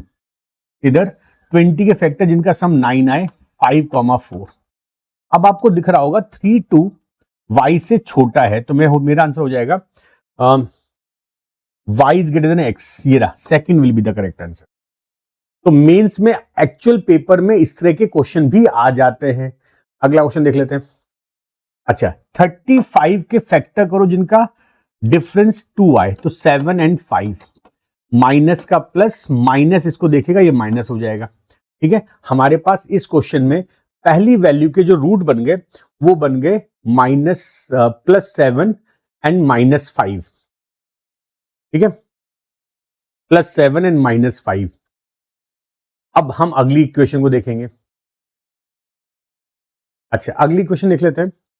यहां पर क्या है, 42 के फैक्टर जिनका डिफरेंस 1 आए, तो 7 6 प्लस का माइनस, माइनस ये प्लस हो गया, तो इसके रूट आ गए -7 + 6। अब हम कंपेयर कैसे करेंगे, देखो ये जो 7 है ना, ये दोनों से बड़ा है, -7 6 से। ये जो -5 है, अब यहां पर आप एक चीज देख रहे होगे, यहां पर आप ये देख रहे होगे कि जो -5 है ना, ये इसके बीच में आ रहा है, तो no relation. No relation could be established. हम रिलेशन बना नहीं पाएंगे इस क्वेश्चन में, हम रिलेशन डेवलप नहीं कर पाएंगे, तो इसका आंसर हो गया 5th ऑप्शन। चलो भाई अगला क्वेश्चन देख लेते हैं। अब एक बहुत बढ़िया क्वेश्चन आपके सामने है। इस क्वेश्चन में आपको देखना होगा कि यहां पर 2 से गुणा है, यहां पे 3 से गुणा है, इसको कैसे डील करते जरा समझिएगा। देखो 21 2 42, 42 के फैक्टर जिनका सम 13 है, आप बोलोगे सर 7,6। अच्छा, माइनस प्लस प्लस प्लस हो जाएगा। अभी आप 2 से डिवाइड मत करो, इधर 21 3 जा 63, फैक्टर जिनका सम 16 आए, 9 और 7 प्लस प्लस। अब जो सबसे इंपॉर्टेंट बात है, ये बात क्वाड्रेटिक में बच्चों को बहुत प्रॉब्लम करती है कि वो इसको 2 से डिवाइड करेंगे, इसको 3 से करेंगे, फैक्टर ढूंढते रह जाएंगे। कंपेयर वाले क्वेश्चन में आप गुणा करो, डिवाइड मत करो। आपको इसको 2 से डिवाइड करना है, इसको 2 से गुणा कर दो, इसको 3 से डिवाइड करना है, इसको 3 से गुणा कर दो। 3 7 21, 3 चिंग 18, 9 3 27, 7 दूनी 14। अब आपको क्या दिख रहा है, आपको दिख रहा है कि जो 18 है ना, इसके बीच में आ रहा है, तो जब भी बीच में आएगा नो रिलेशन। जब भी बीच में आ जाएगी वैल्यू, आप बोलोगे sir there is no relation between them. ठीक है, देयर इज नो रिलेशन। नहीं, एक सेकंड, रिलेशन है, सॉरी मैंने गलत दे दिया यार, मैंने गलत दे दिया। ये 18 हो जाएगा ना, और ये हो जाएगा 14। अब सही हो गया हमारा। देखो यहां पर 18 बराबर है 21 बड़ा है, तो x is greater than equal to y। Yes, इसका आंसर आएगा x is greater than equal to y, मतलब थर्ड ऑप्शन। इसका आंसर होगा थर्ड ऑप्शन। तो मैंने वैल्यू मल्टीप्लीकेशन गलत कर दी। बस आपको ध्यान रखना है, ये जब भी क्वेश्चन आ जाए ना ऐसे जिसमें कि यहां पर गुणा है, इधर गुणा है, आप इन दोनों को रिवर्स गुणा कर दो, 2 को इधर 3 को इधर, बहुत आसानी से क्वेश्चन हो जाएगा। ठीक है, अब ये तो हो गए हमारे क्वेश्चन क्वाड्रेटिक के। अब हम मानते हैं कुछ अप्रोक्सीमेशन के क्वेश्चन करेंगे नाउ। अब जैसे ये क्वेश्चन आपको दिख रहा है 79.99 मतलब 80, 24.14 मतलब 24, 6.97 मतलब 7 और डिवाइडेड बाई 28 बराबर x² प्लस 39। ये हमारे पास है। देखो 7 से 4 बार, 4 से 6 बार, ये हो गया 480 माइनस 39 बराबर x²। ये हो गया 441 और ये होता है 21 का स्क्वायर। ठीक है, तो x का मान हो गया 21। Answer will B 5th option. मैंने ये शीट ऑलरेडी अपने गूगल ड्राइव लिंक पर भी अपलोड करी और टेलीग्राम पर भी है, तो अगर आपने मेरा टेलीग्राम चैनल ज्वाइन नहीं किया तो उसको ज्वाइन कर लेना, वहां से आपको ये क्लासेस के लिंक मिलते रहेंगे। अगला क्वेश्चन देख लेते हैं। देखो 17.77 मतलब 18% of 400 plus this is 42% of 250 x minus 16% of 200। तो बहुत ही आसान सी बात है इस क्वेश्चन में। देखो ये जो परसेंटेज है यहां पर, ये तो परसेंटेज जीरो काट देगा, ये परसेंटेज जीरो काट देगा। प्रॉब्लम आपको यहां पर आएगी, देखो यहां पर एक परसेंटेज जीरो काट दो, अभी एक जीरो बचा है, तो मतलब 5 दूनी 10, 2 से 21 बार, 5 से 5 बार, तो मेरे पास बचा 21 गुणा 5। अब ये हो गया 18 चौक 72 प्लस 105 प्लस ये 16 दूनी 32 इधर आके प्लस हो जाएगी, ये हमारा x हो जाएगा। ठीक है, तो 5 4 9 7 3 10 का 1, 209x का मान आ गया मेरे पास, 209। Answer will B second option. ठीक है, ये आप मेरे ख्याल से कर पाए होंगे। आप ये नोटिस करिएगा कि क्वेश्चन डुएबल होते हैं, बस आप सही क्वेश्चन पकड़ लो, आप सही से क्वेश्चन समझो कि करना क्या है। अगर आपने गलत क्वेश्चन पकड़ लिया और फिर आप उसमें फंस गए तो एग्जाम रह जाएगा बच्चा आपका, तो गलत क्वेश्चन नहीं करना अटेंड। 6.95 मतलब 7, 7.98 मतलब 8 माइनस 12 गुणा √9 बराबर x माइनस 11। अब ये हो गया 56 माइनस, देखो ये हो गया 3, 36 बराबर x माइनस 11।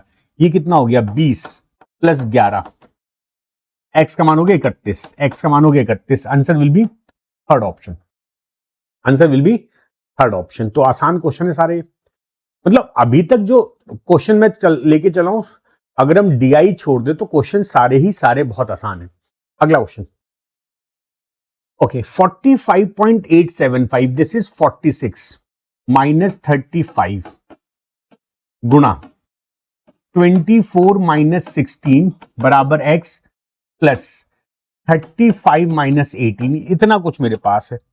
अब देखो 46 35 11, 24 माइनस 16 8 बराबर x प्लस 35 18 17, तो 88 माइनस 17 बराबर x, हो गया 71, x का मान आ गया। मतलब अभी तक हम जो क्वेश्चन मैंने किए हैं बहुत ज्यादा कॉम्प्लिकेटेड क्वेश्चंस नहीं है, और लगता नहीं कि यार ये IBPS क्लर्क मेंस के क्वेश्चन पेपर है, बट आगे अच्छे क्वेश्चंस भी आएंगे। आपको सही क्वेश्चन सेलेक्ट करना है और रॉन्ग क्वेश्चन हटाना है। देखो ये तो मान के चलो कि अप्रोक्सीमेशन के भी 4 से 5 क्वेश्चन आएंगे, और आपके जैसे अभी क्वाड्रेटिक आया था, उसके अलावा सीरीज के क्वेश्चन, मतलब ये क्वेश्चन आपको जल्दी जल्दी खत्म करना है। स्पीड मैथ्स के कम से कम 10 से 12 क्वेश्चन आपको 50 में से मिलेंगे, तो आपको कोशिश करना है कि वो सारे क्वेश्चन आपके सही होने चाहिए, क्योंकि भाई ये तो फ्री के नंबर है, आपको इतना प्रैक्टिस आप कर चुके हो। चलो भाई अब हम आते हैं, एक क्वेश्चन हमारा है स्टेटमेंट बेस्ड। ठीक है, ये हिंदी में क्वेश्चन है, मैं आपको इंग्लिश में सॉल्व कराता हूं क्वेश्चन को। ये इंग्लिश वाला क्वेश्चन है। It says that N alloy contain zinc and copper in the ratio 12:11 respectively. Find the original quantity of copper in the alloy. तो अगर मुझे रेशियो दे रखा है और मुझे ओरिजिनल क्वांटिटी पूछ रहा है, तो इट मींस आई नीड मुझे किसी तरह से वॉल्यूम मिल जाए तो मेरा क्वेश्चन हो जाएगा। अच्छा, अब हम देखते हैं स्टेटमेंट 1 क्या कहता है।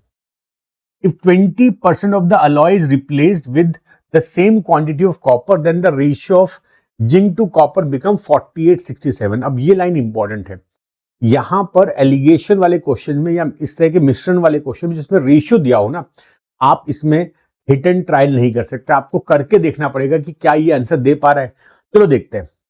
हमारे पास 12 11 था ना, तो 12 और 11 के रेशियो में जिंक और कॉपर था ना, जिंक और कॉपर था।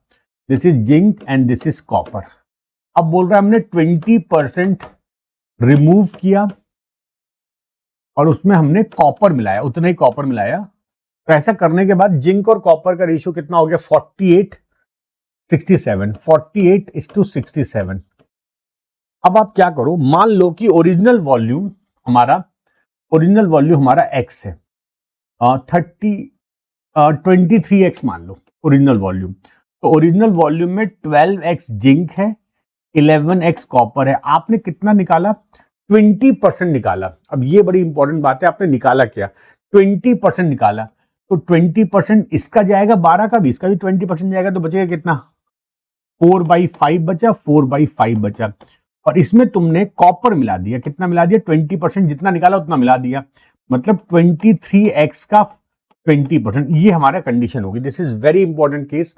आपको समझना पड़ेगा इस केस को कि भाई हमारे पास ओरिजिनल मैंने मान लिया 23x, ठीक है, x की वैल्यू आएगी तो 12x will be our answer, बल्कि 11x कॉपर चाहिए ना, तो मेरा काम होगा मैं x निकाल लूं। मैंने मान लिया टोटल वॉल्यूम 23x, इसमें 12x आपका जिंक था, 11x कॉपर, तुमने 20% निकाला। तो याद रखना आप माइनस म्यूनिस मत करो, आप ये ध्यान रखो कि भाई 20% निकालोगे तो 80% बचेगा, मतलब 4/5 इसका 4/5 इसका। फिर तुमने क्या किया, उतना ही कॉपर डाले जितना निकाला। तुमने निकाला कितना था, इस 23x का 20%, मतलब 23x/5। अब ये बिल के बन गया आपका 48/67। अब यहां पर हमें समझ में आता है, देखो x कॉमन आके सब में से कट जाएगा, तो x तो कट गया। अगर मैं इसको सिंप्लीफाई कर लूं जरा इस वैल्यू को, तो 5 5 कट गया, ये हो गया 12 चौक 48, नीचे हो गया 11 चौक 44 प्लस 23, तो ये तो 48/67 ही आ गया, जो कि सेम है।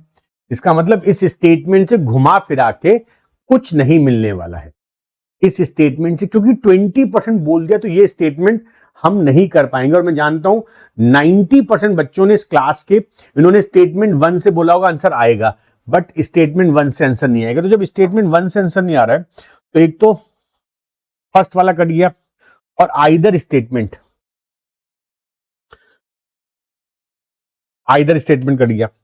अब हम देखते हैं statement 2, if 125 kg of copper is added to the alloy then the ratio of zinc to copper. हाँ, अब ये क्वेश्चन इससे हो जाएगा, इसको करना मत। जब आप कोई एक्चुअल क्वांटिटी, जैसे पिछले प्रश्न में आपको स्टेटमेंट 1 में 20% दिया था, वो सॉल्व नहीं होगा, लेकिन आपने 125 ग्राम कॉपर डाला है, तो इससे आपका x आ जाएगा, मतलब आप इसको सॉल्व कर सकते हो। कैसे करोगे आप, मान लोगे 12x पहले जिंक 11x पहले कॉपर प्लस 125, तो रेशियो बिकम 3:4, तो यहां से x आ जाएगा, और हमें x निकल गया तो हम क्वांटिटी ऑफ कॉपर निकाल लेंगे। तो statement 2 alone is sufficient to answer the question, second will be the correct answer. इस क्वेश्चन का आंसर सेकंड था। मुझे बताइए कमेंट में लिखकर कितने बच्चे थे जो इस क्वेश्चन में गलती किए थे। मुझे लगता है कई बच्चों ने आइदर वाला आंसर दिया होगा, थर्ड ऑप्शन, बट इसका आंसर होगा सेकंड ऑप्शन। अगला क्वेश्चन देख लेते हैं। अच्छा भाई, अब ये फिर एक स्टेटमेंट बेस्ड क्वेश्चन है। The ratio of the cost price of, अच्छा इसकी हिंदी यहां पर है, ठीक है, मैंने हिंदी भी दे रखी है, हिंदी वाले बच्चे हिंदी का वीडियो देख सकते हैं। अच्छा, अब हम आते हैं, the ratio of cost prices of article ABC is 8:5:3, ठीक है। आपको कॉस्ट प्राइस का रेशियो दे रखा है, the percentage by which article A, article B and article C are marked up is. अच्छा, इसमें एक फिगर बना लेते हैं। देखो A है, B है, C है, CP मार्कअप परसेंट, MRP, ठीक है, और भी कुछ बोल रहा है। अच्छा, हमें कॉस्ट प्राइस आर्टिकल C की पूछी, तो रेशियो कितना दे रखा है बच्चा, 8:5:3, तो ये रेशियो दे रखा है 8:5:3। मान लो ये 8x है, ये 5x है, ये 3x है। अच्छा, मार्कअप भी बोला हुआ है, मार्कअप 80 60 40, मार्कअप है 80%, 8%, 40%, तो एमआरपी कितनी होगी, एमआरपी हो जाएगी 8 80%, 6.4, तो 114.4x ये इसकी एमआरपी हो गई। 5 30, 8x इसकी एमआरपी हो गई, और 4 12, 4.2x इसकी एमआरपी हो गई। हमारे पास एमआरपी आ गई। अच्छा, हमसे पूछ रहा है what is the cost price of C, तो याद रखिए C की कॉस्ट प्राइस निकालनी है ना, तो आपको x निकालना पड़ेगा। तो अब हमारे पास इतना डेटा है, इसके अलावा हमारे पास कुछ नहीं है। अब हमें स्टेटमेंट पर आना पड़ेगा, तो चलो स्टेटमेंट 1 देख लेते हैं। The ratio the selling price of article A, article B and article C is 10:7:13। अच्छा बच्चा, अब हम देखते हैं स्टेटमेंट 1 क्या कहता है। वो कहता है सेलिंग प्राइस का रेशियो कितना है, वो है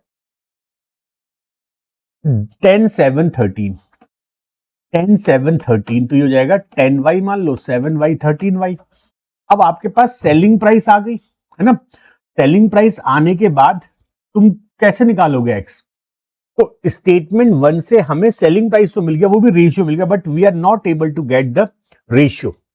हमारे पास कोई रिलेशन नहीं मिल रहा है जिससे कि हम इनको इक्वेट कर सके, तो ये स्टेटमेंट हमें आंसर नहीं देगा।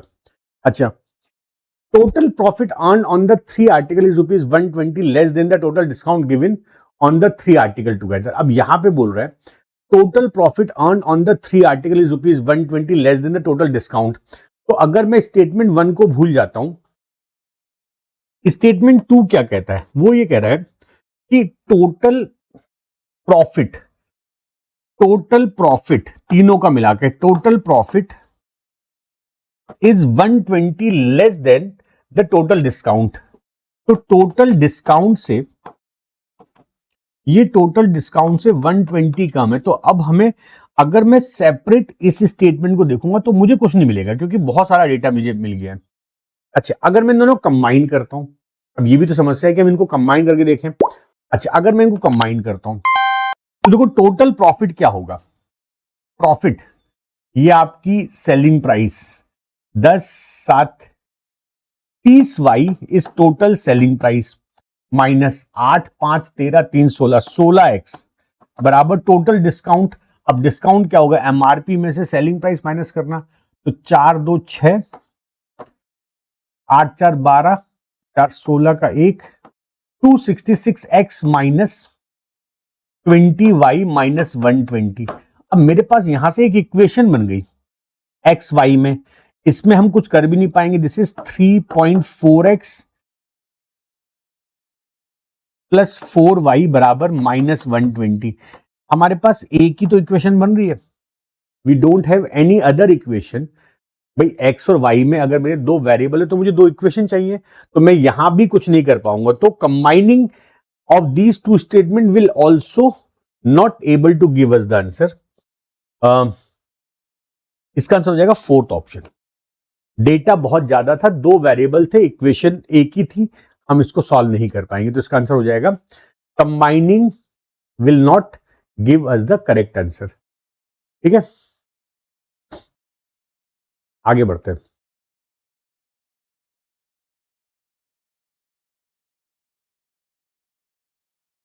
अब थोड़े से क्वेश्चन करते हैं क्वांटिटी बेस्ड के। ठीक है, अब थोड़े से क्वेश्चन हम करते हैं क्वांटिटी बेस्ड के। देखो बच्चा,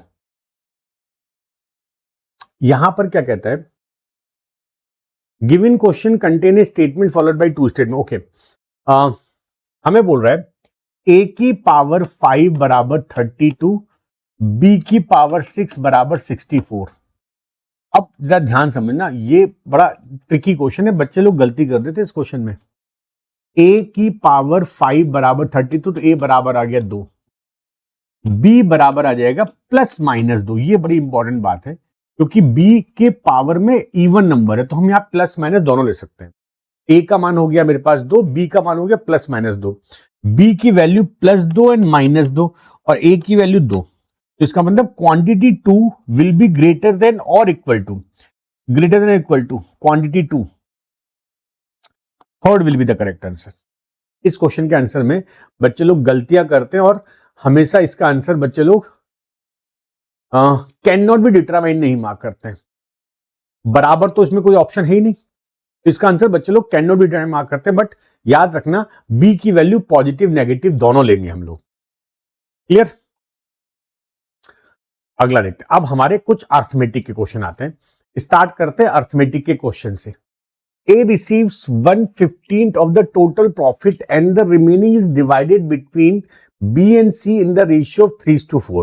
If the difference between the profit share of C and A is ₹2800, what is B share? तो ऐसा करता है, अगर A को 1/15 मिला तो मान लो टोटल प्रॉफिट हमारा 15 रुपीज है, तो A B C 3 लोगों में बांटा गया है। A got 1/15, मतलब A को 1 रुपीज मिला है। अब बचा कितना? 14। 14 को हम 3/4 में डिवाइड करेंगे बी और सी में, तो 14 को 3/4 में करो, बी को मिला 6, सी को मिला 7। Now it says that if the difference between the profit share of C and A is 8,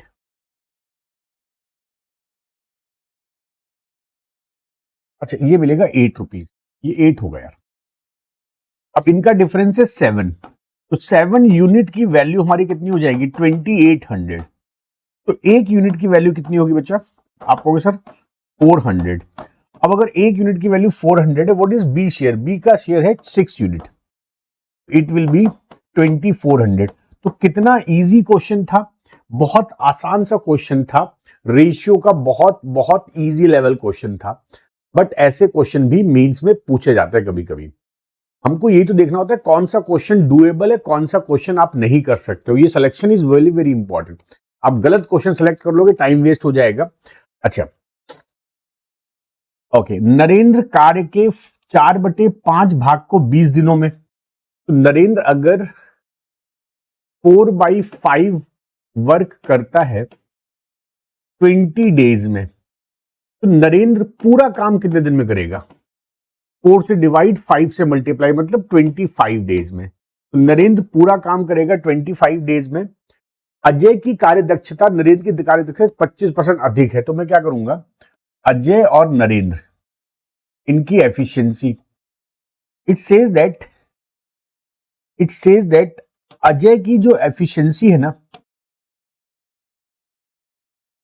वो ये कहता है कि अजय की एफिशिएंसी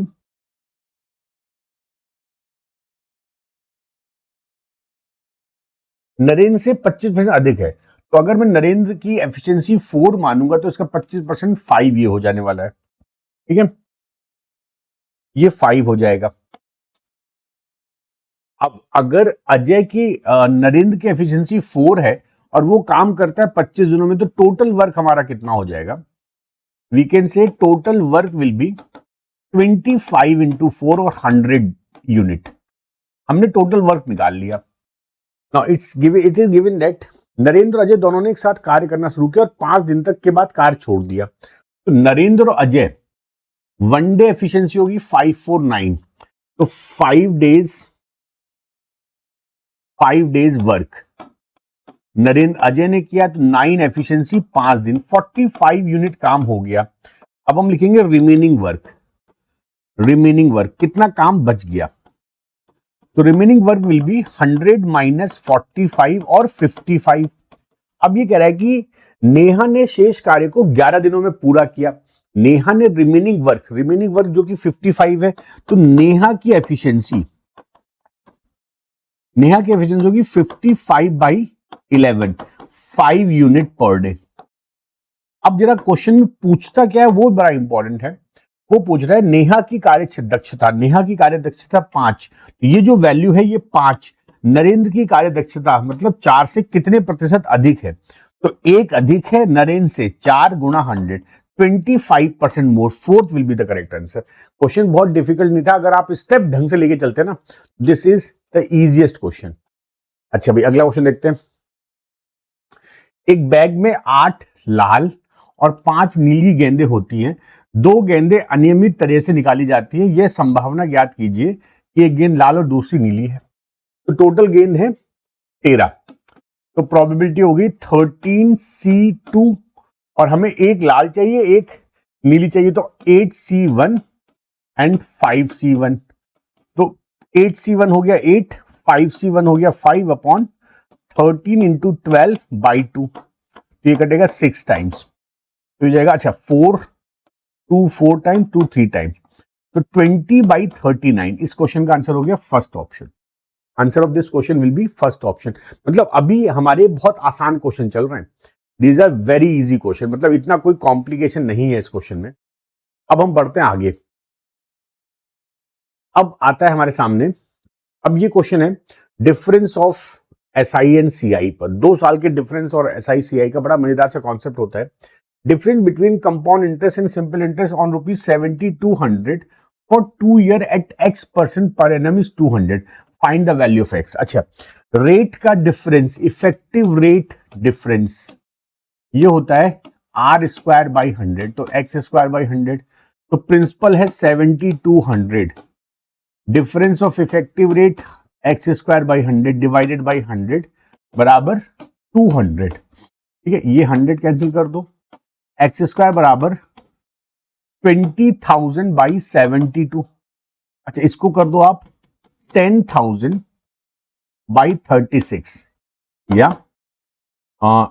2500/9 x², तो x की वैल्यू हो गई 50/3 या 16.66, 16 होल 2/3 कर दो, बिकॉज आंसर की फॉर्म हमें 16 होल 2/3 फॉर्म दे रखी है। Third will be the correct answer.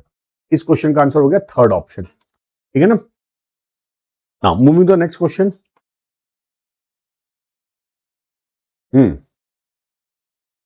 Now this is a boat based question. The total time taken by the boat to go x kilometer upstream and then return back to a certain distance. अच्छा, return back में distance कुछ है जो हमें confirm नहीं है, is 6 hours.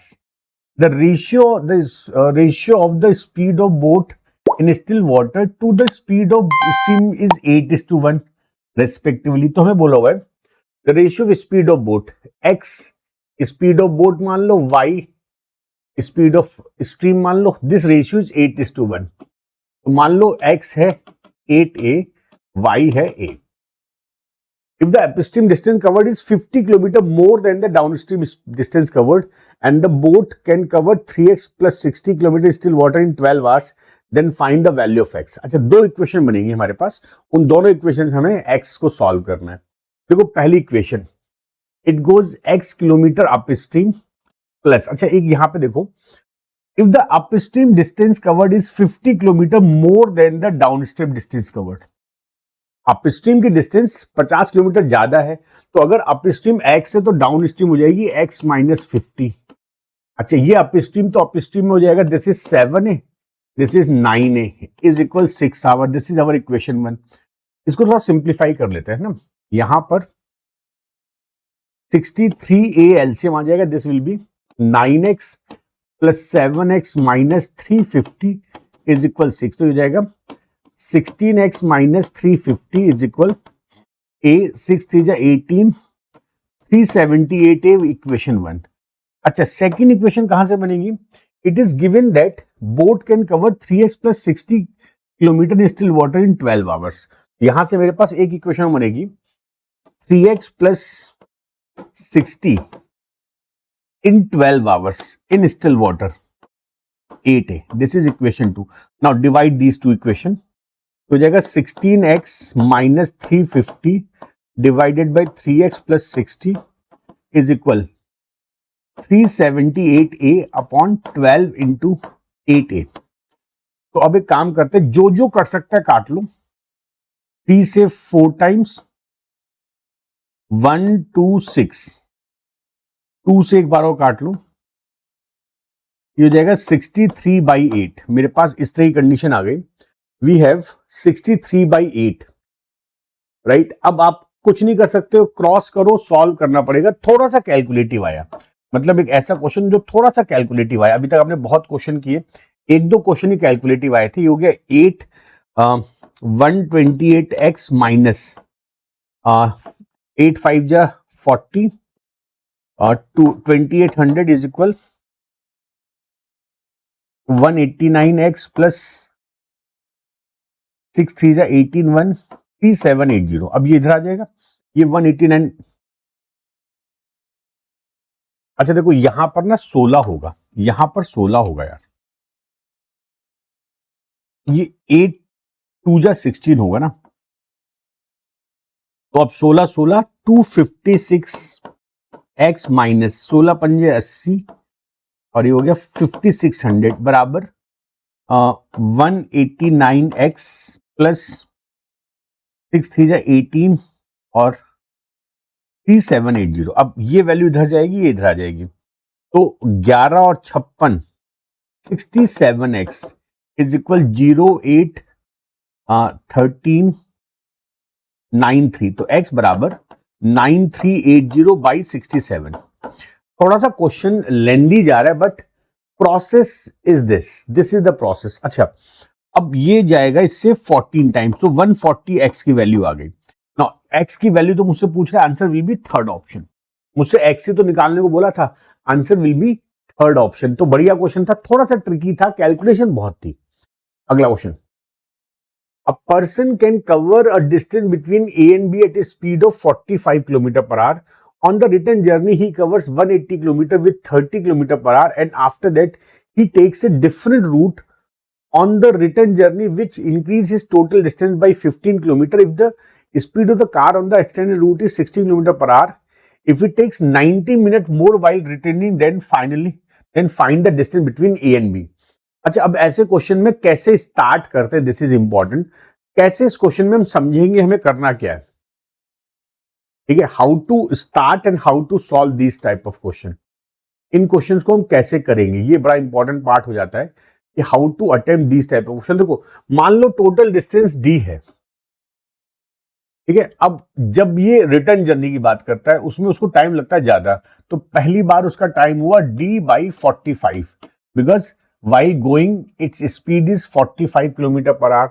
जब वो लौटता है तो वो क्या करता है, लौटते वक्त वो 180 किलोमीटर तो कवर करता है, कितनी स्पीड से, विद 30 किलोमीटर पर आवर। ये लौटने की जर्नी की बात कर रहा हूं, प्लस अब रिमेनिंग के लिए वो क्या करते हैं, after that he takes a different route on the return journey which increases total distance by 15 kilometre. अच्छा, टोटल डिस्टेंस डी मानी थी, डी में 15 जोड़ लो और उसमें 180 घटा भी दो, क्योंकि 180 तो ऑलरेडी कवर कर चुका है ना। डी प्लस 15 माइनस 180, और यहां पर उसकी स्पीड थी 60 kilometre per hour. This is the time while returning, this is time जाते वक्त। इनका डिफरेंस 90 मिनट, मतलब 3/2। इसको सॉल्व करके आपको डी निकालना है। This is the solution. अब आप एक चीज नोटिस करो, इस क्वेश्चन में हम चाहे तो सॉल्व भी कर सकते हैं, है ना। हम इसको सॉल्व कर लेते हैं। ये हो गया देखो 6 आवर्स, है ना, और कुछ तो होगा नहीं। तो this is 6 plus D minus 165/60 minus D by 45 बराबर 3/2। अब ये 3/2 इधर और ये दोनों वैल्यू को इधर शिफ्ट करो। 6 माइनस 3/2 बराबर D by 45 minus D minus 165/60। यहां पर एलसीएम आएगा 180। 45 4 जा, this is 4d minus 3d plus 3 5 जा 15, 3 6 जा 18, 1 9, 3 1 जा 3 4, 495। ये मेरे पास हो गया 9/2, तो हो जाएगा 90। दिस इज 180 बराबर d प्लस 495, राइट। अच्छा, ये पता है क्या होगा, यहां पर ना 810 होगा यार। दिस इज 810, तो d की वैल्यू हो गई 810 माइनस 495। दिस इज 5 1 और 315 kilometre. Total distance will be 315 kilometre. तो कुछ क्वेश्चन अच्छे भी आए, वैसे कोई क्वेश्चन में प्रॉब्लम नहीं थी, बट हाँ थोड़ी सी कैलकुलेशन में प्रॉब्लम हुई थी, इससे पहले क्वेश्चन में भी, इसमें भी। अब हम बढ़ते हैं अपने अगले क्वेश्चन पर।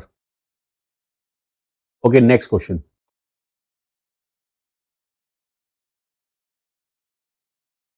The age of mother 4 years ago was 6 times the age of her son at that time. तो मदर की एज मान लो प्रेजेंट में m, सन की s। तो बोल रहा है कि the age of the mother 4 years ago was 6 times the age of her son at that time.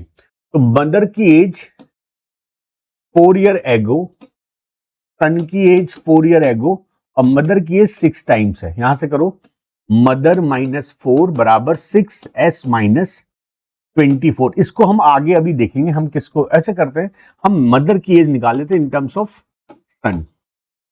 ठीक है, मेरी क्वेश्चन 1 हो गई। अच्छा, आगे क्या बोल रहा है, the age of the mother after 6 years, after 6 years mother plus 6 will be 8/3 time the age of son at that time. तो सन प्लस 6, और यहां पर बोल रहा है कि इट विल बी 8/3। आप एक काम करो, मदर की जगह यहां पर 6s माइनस 20 पुट कर लो। This is 6s minus 20 plus 6 बराबर 8/3 s प्लस 6। ये 3 इधर आ जाएगा, 18s माइनस 42। देखो 20 में से 6 गया, 14 3 जा 42, 8s प्लस 48, तो ये आ जाएगा 10s बराबर 90। सन की प्रेजेंट एज आ गई 9 years। क्या पूछ रहा है, अच्छा मदर की एज भी निकाल लेते हैं। यहां देखो मदर की एज हो जाएगी 54 20 34। तो मदर की वर्तमान एज होगी 34, बेटे की 9 हो गई। तो बोल रहे हैं find the ratio mother age after 2 years। तो 36 तो मदर की एज हो जाएगी, and the present age of son 9। Answer will be 4:1। Answer will be 4:1। Third will be the correct answer. तो ये क्वेश्चन भी आपका आसान हो गया ना। ओके, नेक्स्ट क्वेश्चन देख लेते हैं। ओके, नेक्स्ट क्वेश्चन मेंसुरेशन का है। The volume of a cylinder is 13,552 and the diameter of the cylinder is equal to the side of square whose perimeter, देखो स्क्वायर का पेरीमीटर होता है 4 है, वो है 112, यहां से ए आ जाएगा 28। अब बोल रहा है कि जो सिलेंडर है उसका डायमीटर मतलब 2r इस साइड के बराबर है, तो r की वैल्यू मेरी 14 आ गई। अब देखो ये क्वेश्चन तो फॉर्मूला बेस्ड है, सीधे सीधे आपको फॉर्मूला लगाना है, पाई r स्क्वायर h बराबर 13,552, अच्छा पाई 22/7 r 14 इंटू 14 h बराबर 13,552। देखो 7 से 2 बार, 11 से 2 बार, 11 एक बार, 25 2 बार, 3 2 है ना, 4 से काट दो इसको, 4 या 12, 4 अट्ठे 32, तो h का मान हो गया 308/14, 14 2 जा 14 2 जा, तो मेरा हाइट आ गई 22। मेरे पास इस क्वेश्चन में हाइट आ गई, रेडियस आ गई, हमें पूछ रहा है कर्व सरफेस एरिया। तो कर्व सरफेस एरिया सिलेंडर का क्या होता है, it is 2 pi R H, 2 पाई हो गया 22/7, आर हो गया 14, एच हो गया 22, 2 बार। अब देखो यूनिट भी देखते हैं, 2 2 2 2 मतलब आखिरी में 6 आएगा, तो देखो मेरे पास 1 2 3, ये 3 ऑप्शन कट गए।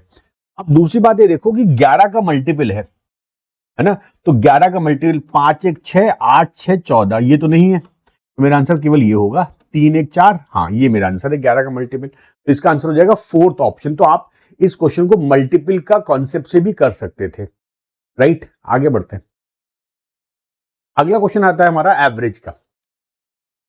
देयर आर 6, अच्छा एवरेज नहीं, एक नंबर्स का बहुत बेसिक लेवल क्वेश्चन है।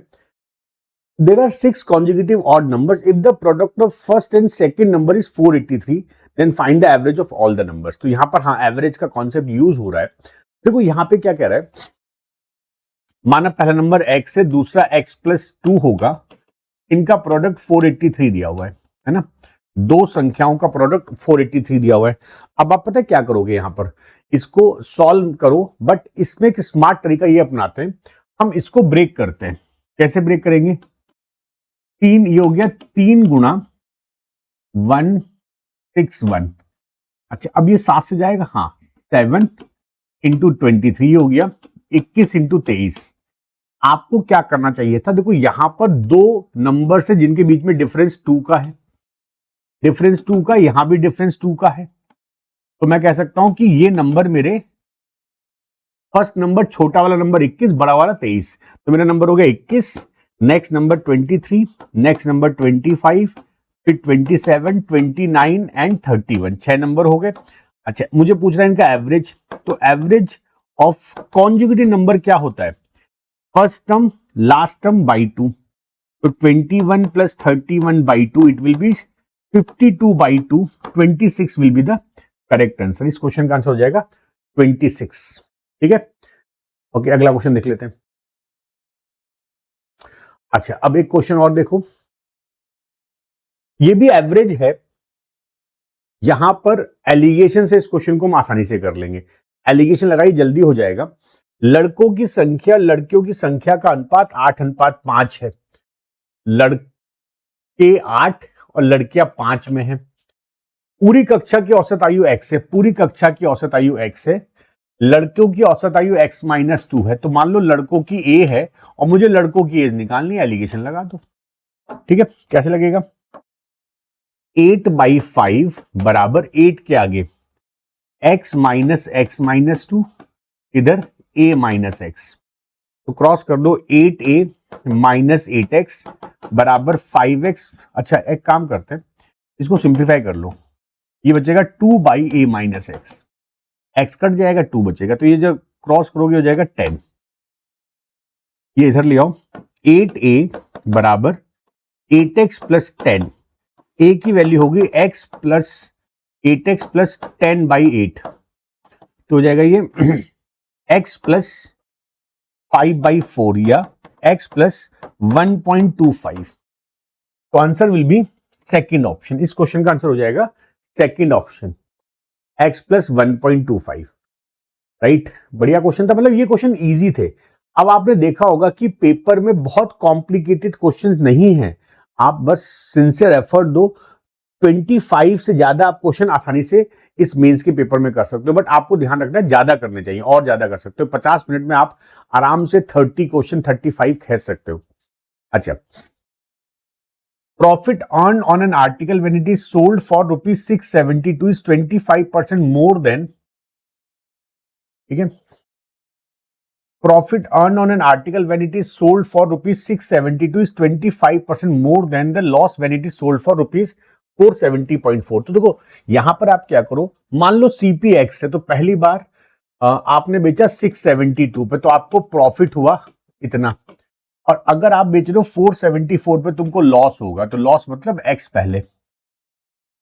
अब बोल रहा है कि ये जो प्रॉफिट है इससे 25% मोर, मतलब 5/4, और इधर तो 4 2 जा 8, 4 7 जा 28, 2 6 8 8 माइनस 4x बराबर 5x माइनस 5 चौक 20, 35, 2352, ठीक है। अब ये 4x इधर, 2352 इधर, तो 2352 ऐड करो, 0, 14 का 1 1, 5040 इज इक्वल 9x। तो यहां से x का वैल्यू कितना आ गया, 9 5 जा 45, 560। मेरे पास इस वस्तु की CP आ गई 560। तो ये जो स्टेप मैंने किया ना बहुत इंपॉर्टेंट है, इसको आपको देखो, बैंकिंग का एग्जाम निकालना है तो आपको ये सब चीजें बहुत तेज से आनी चाहिए। अब आगे क्या बोल रहा है, if a person markup the article by 50%, तो ये जो 560 है इसको मार्कअप किया 50%, मतलब इसको उसने 3/2 कर दिया, and gives it successive discount 80%, 20% का डिस्काउंट, तो मतलब 80% उसने प्राइस लिया। This is what we need to calculate, ये मुझे कैलकुलेट करना है। अब इसको गुणा करो, फर्क नहीं पड़ता, मैं इसको एक जुगाड़ से करूंगा। देखो 1 2 2 0 काट दो, अच्छा 1 0 और काट दो, और ये 2 से काट दो 28 टाइम्स, तो मेरे पास बचा क्या, 28 into 3 into 8 into 8 divided by 10, मतलब डेसिमल आएगा, हर जगह डेसिमल है। अच्छा 8 8 है, तो मतलब आखिरी की दो नंबर 4 से डिवाइड होंगे, तो ये आंसर नहीं हो सकता, ये नहीं हो सकता, ये भी नहीं हो सकता। 98, तो बच्चे मेरे पास दो ऑप्शन। अब आप एक चीज देखो, ये 3 का मल्टीपल है, चेक करो 3 का मल्टीपल, 5 3 4 5 3 8 16, ये 3 का मल्टीपल है। केवल ये नंबर है जो एक ही बचता है मेरे पास बाकी 3 कट गए 4 के मल्टीपल से, एक वैल्यू कट गई 3 के मल्टीपल से, तो मेरा आंसर हो गया थर्ड ऑप्शन। हम मल्टीप्लाई करेंगे ही नहीं, हम क्यों टाइम वेस्ट करें मल्टीप्लाई करने में, है ना। जब विदाउट मल्टीप्लीकेशन हमको आंसर मिल रहा है तो हम क्यों टाइम वेस्ट करें।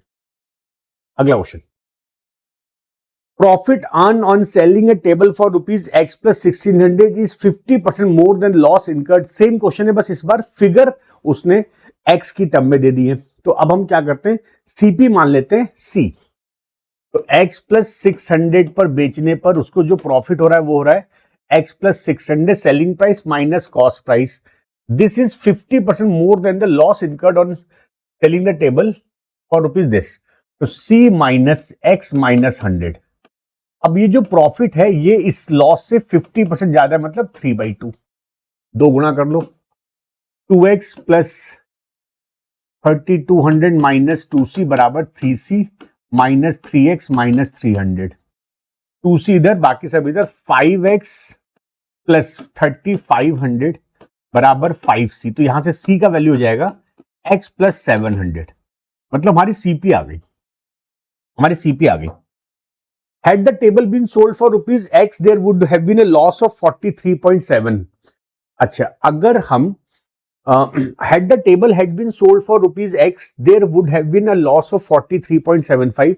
अब एक बात सोचो, अब ये बोल रहा है कि अगर सेलिंग प्राइस आपकी X हो जाए, कॉस्ट प्राइस X प्लस 700, तो यहां पे लॉस कितना हो रहा है, लॉस हो रहा है ₹700 का, लॉस हो रहा है ₹700 का। तो अब ये लॉस किसके बराबर है, 43.75, 43.75% ऑफ CP बराबर 700। ये तो मतलब वो इस बात का जो हमें लॉस हो रहा है ना 73.75, ये इंपॉर्टेंट वर्ड है 43.75। अब आप मुझे बताओ ये 43.75 होता क्या है? ये जो वैल्यू है ना, ये बड़ा इंपॉर्टेंट टर्म है। 43.75 क्या किसके बराबर होता है? क्या आपको पता है 43.75 क्या होता है? ये होता है 7/16। अगर आपको फ्रैक्शन वैल्यू पता है तो ये होता है 7/16, 43.75। अगर आपको ये पता है तो क्वेश्चन बहुत आसान है। दिस इज 7/16 ऑफ सीपी बराबर 700। ये कट गया 100 टाइम, सीपी विल बी 1600। तो बढ़िया क्वेश्चन था। Second will be the answer. इस क्वेश्चन का आंसर हो गया सेकंड ऑप्शन, राइट। चलो कुछ 2-3 क्वेश्चन और बचे और ये पेपर आपका फाइनली डन हो जाएगा। Next question. अच्छा, अब ये भी स्टेटमेंट बेस्ड क्वेश्चन है। ये हिंदी में, इंग्लिश में और ये हिंदी में है। आप हिंदी वाले बच्चे वीडियो को पॉज कर ले, मैं अब ये वाला क्वेश्चन करके दिखा रहा हूं तुमको। Find the time of the journey of Kush to reach school on time from his home given that he the distance between his home and school is 280 kilometre. तो आपसे पूछ रहा है बताओ टाइम क्या लगेगा उसको स्कूल पहुंचने का, टाइम निकालना है हमको, ठीक है। If Kush travel with a speed of x plus 3 kilometer per hour, he reaches the school from home on time. तो अगर वो x plus 3 की स्पीड से जाता है तो राइट टाइम पहुंचता है। अच्छा, तो हम क्या कर सकते हैं? स्टेटमेंट 1 मुझे कह रहा है 280 by x plus 3 is equal actual time. तो इस स्टेटमेंट से मुझे कुछ नहीं मिलने वाला है क्योंकि वेरिएबल है मेरे पास वेरिएबल है 2 x। अगर x आ जाएगा तो मेरा क्वेश्चन हो जाएगा। अच्छा, if Kush travel with a speed of x minus 3 he will be late by 6 hours. तो स्टेटमेंट 2 क्या बोलता है? इट सेज दैट कि भाई अगर वो जाता है 280 बाई x माइनस 3 तो वो लेट हो जाता है कितना? 6 आवर्स। तो मतलब उसको जो ओरिजिनल टाइम है t प्लस 6 लगते हैं। तो अब यहां से भी कुछ नहीं आएगा। अगर मैं दोनों को कंबाइन कर दूं, देखो ये t की वैल्यू ये वाली हो जाएगी, तो यहां से x में वैल्यू आ जाएगी मेरी। अगर मेरा x आ गया तो मैं टाइम निकाल लूंगा। तो इसका मतलब इस क्वेश्चन में both data statement 1 and statement 2 statement 2 के दोनों डेटा रिक्वायर्ड होंगे टू आंसर दिस क्वेश्चन। करना मत, हो जाएगा। तो fifth will be the correct answer. चलो भाई, okay, this is the last question for this paper. मैंने पूरे के पूरे 50 क्वेश्चन आपको करा दिए। और याद रखना, मैं इस पेपर की पीडीएफ जिसमें एनोटेशन होगा जो मैं लिख रहा हूं उसके साथ मैं आपको उसी गूगल ड्राइव लिंक पर अपलोड कर दूंगा और टेलीग्राम पर। तो आप मेरा टेलीग्राम चैनल भी ज्वाइन कर लीजिएगा। Now yes spend 25% of monthly salary on EMI from the remaining. तो मान लो उसकी इनकम है 100x, तो ईएमआई पर वो खर्च करता है कितना?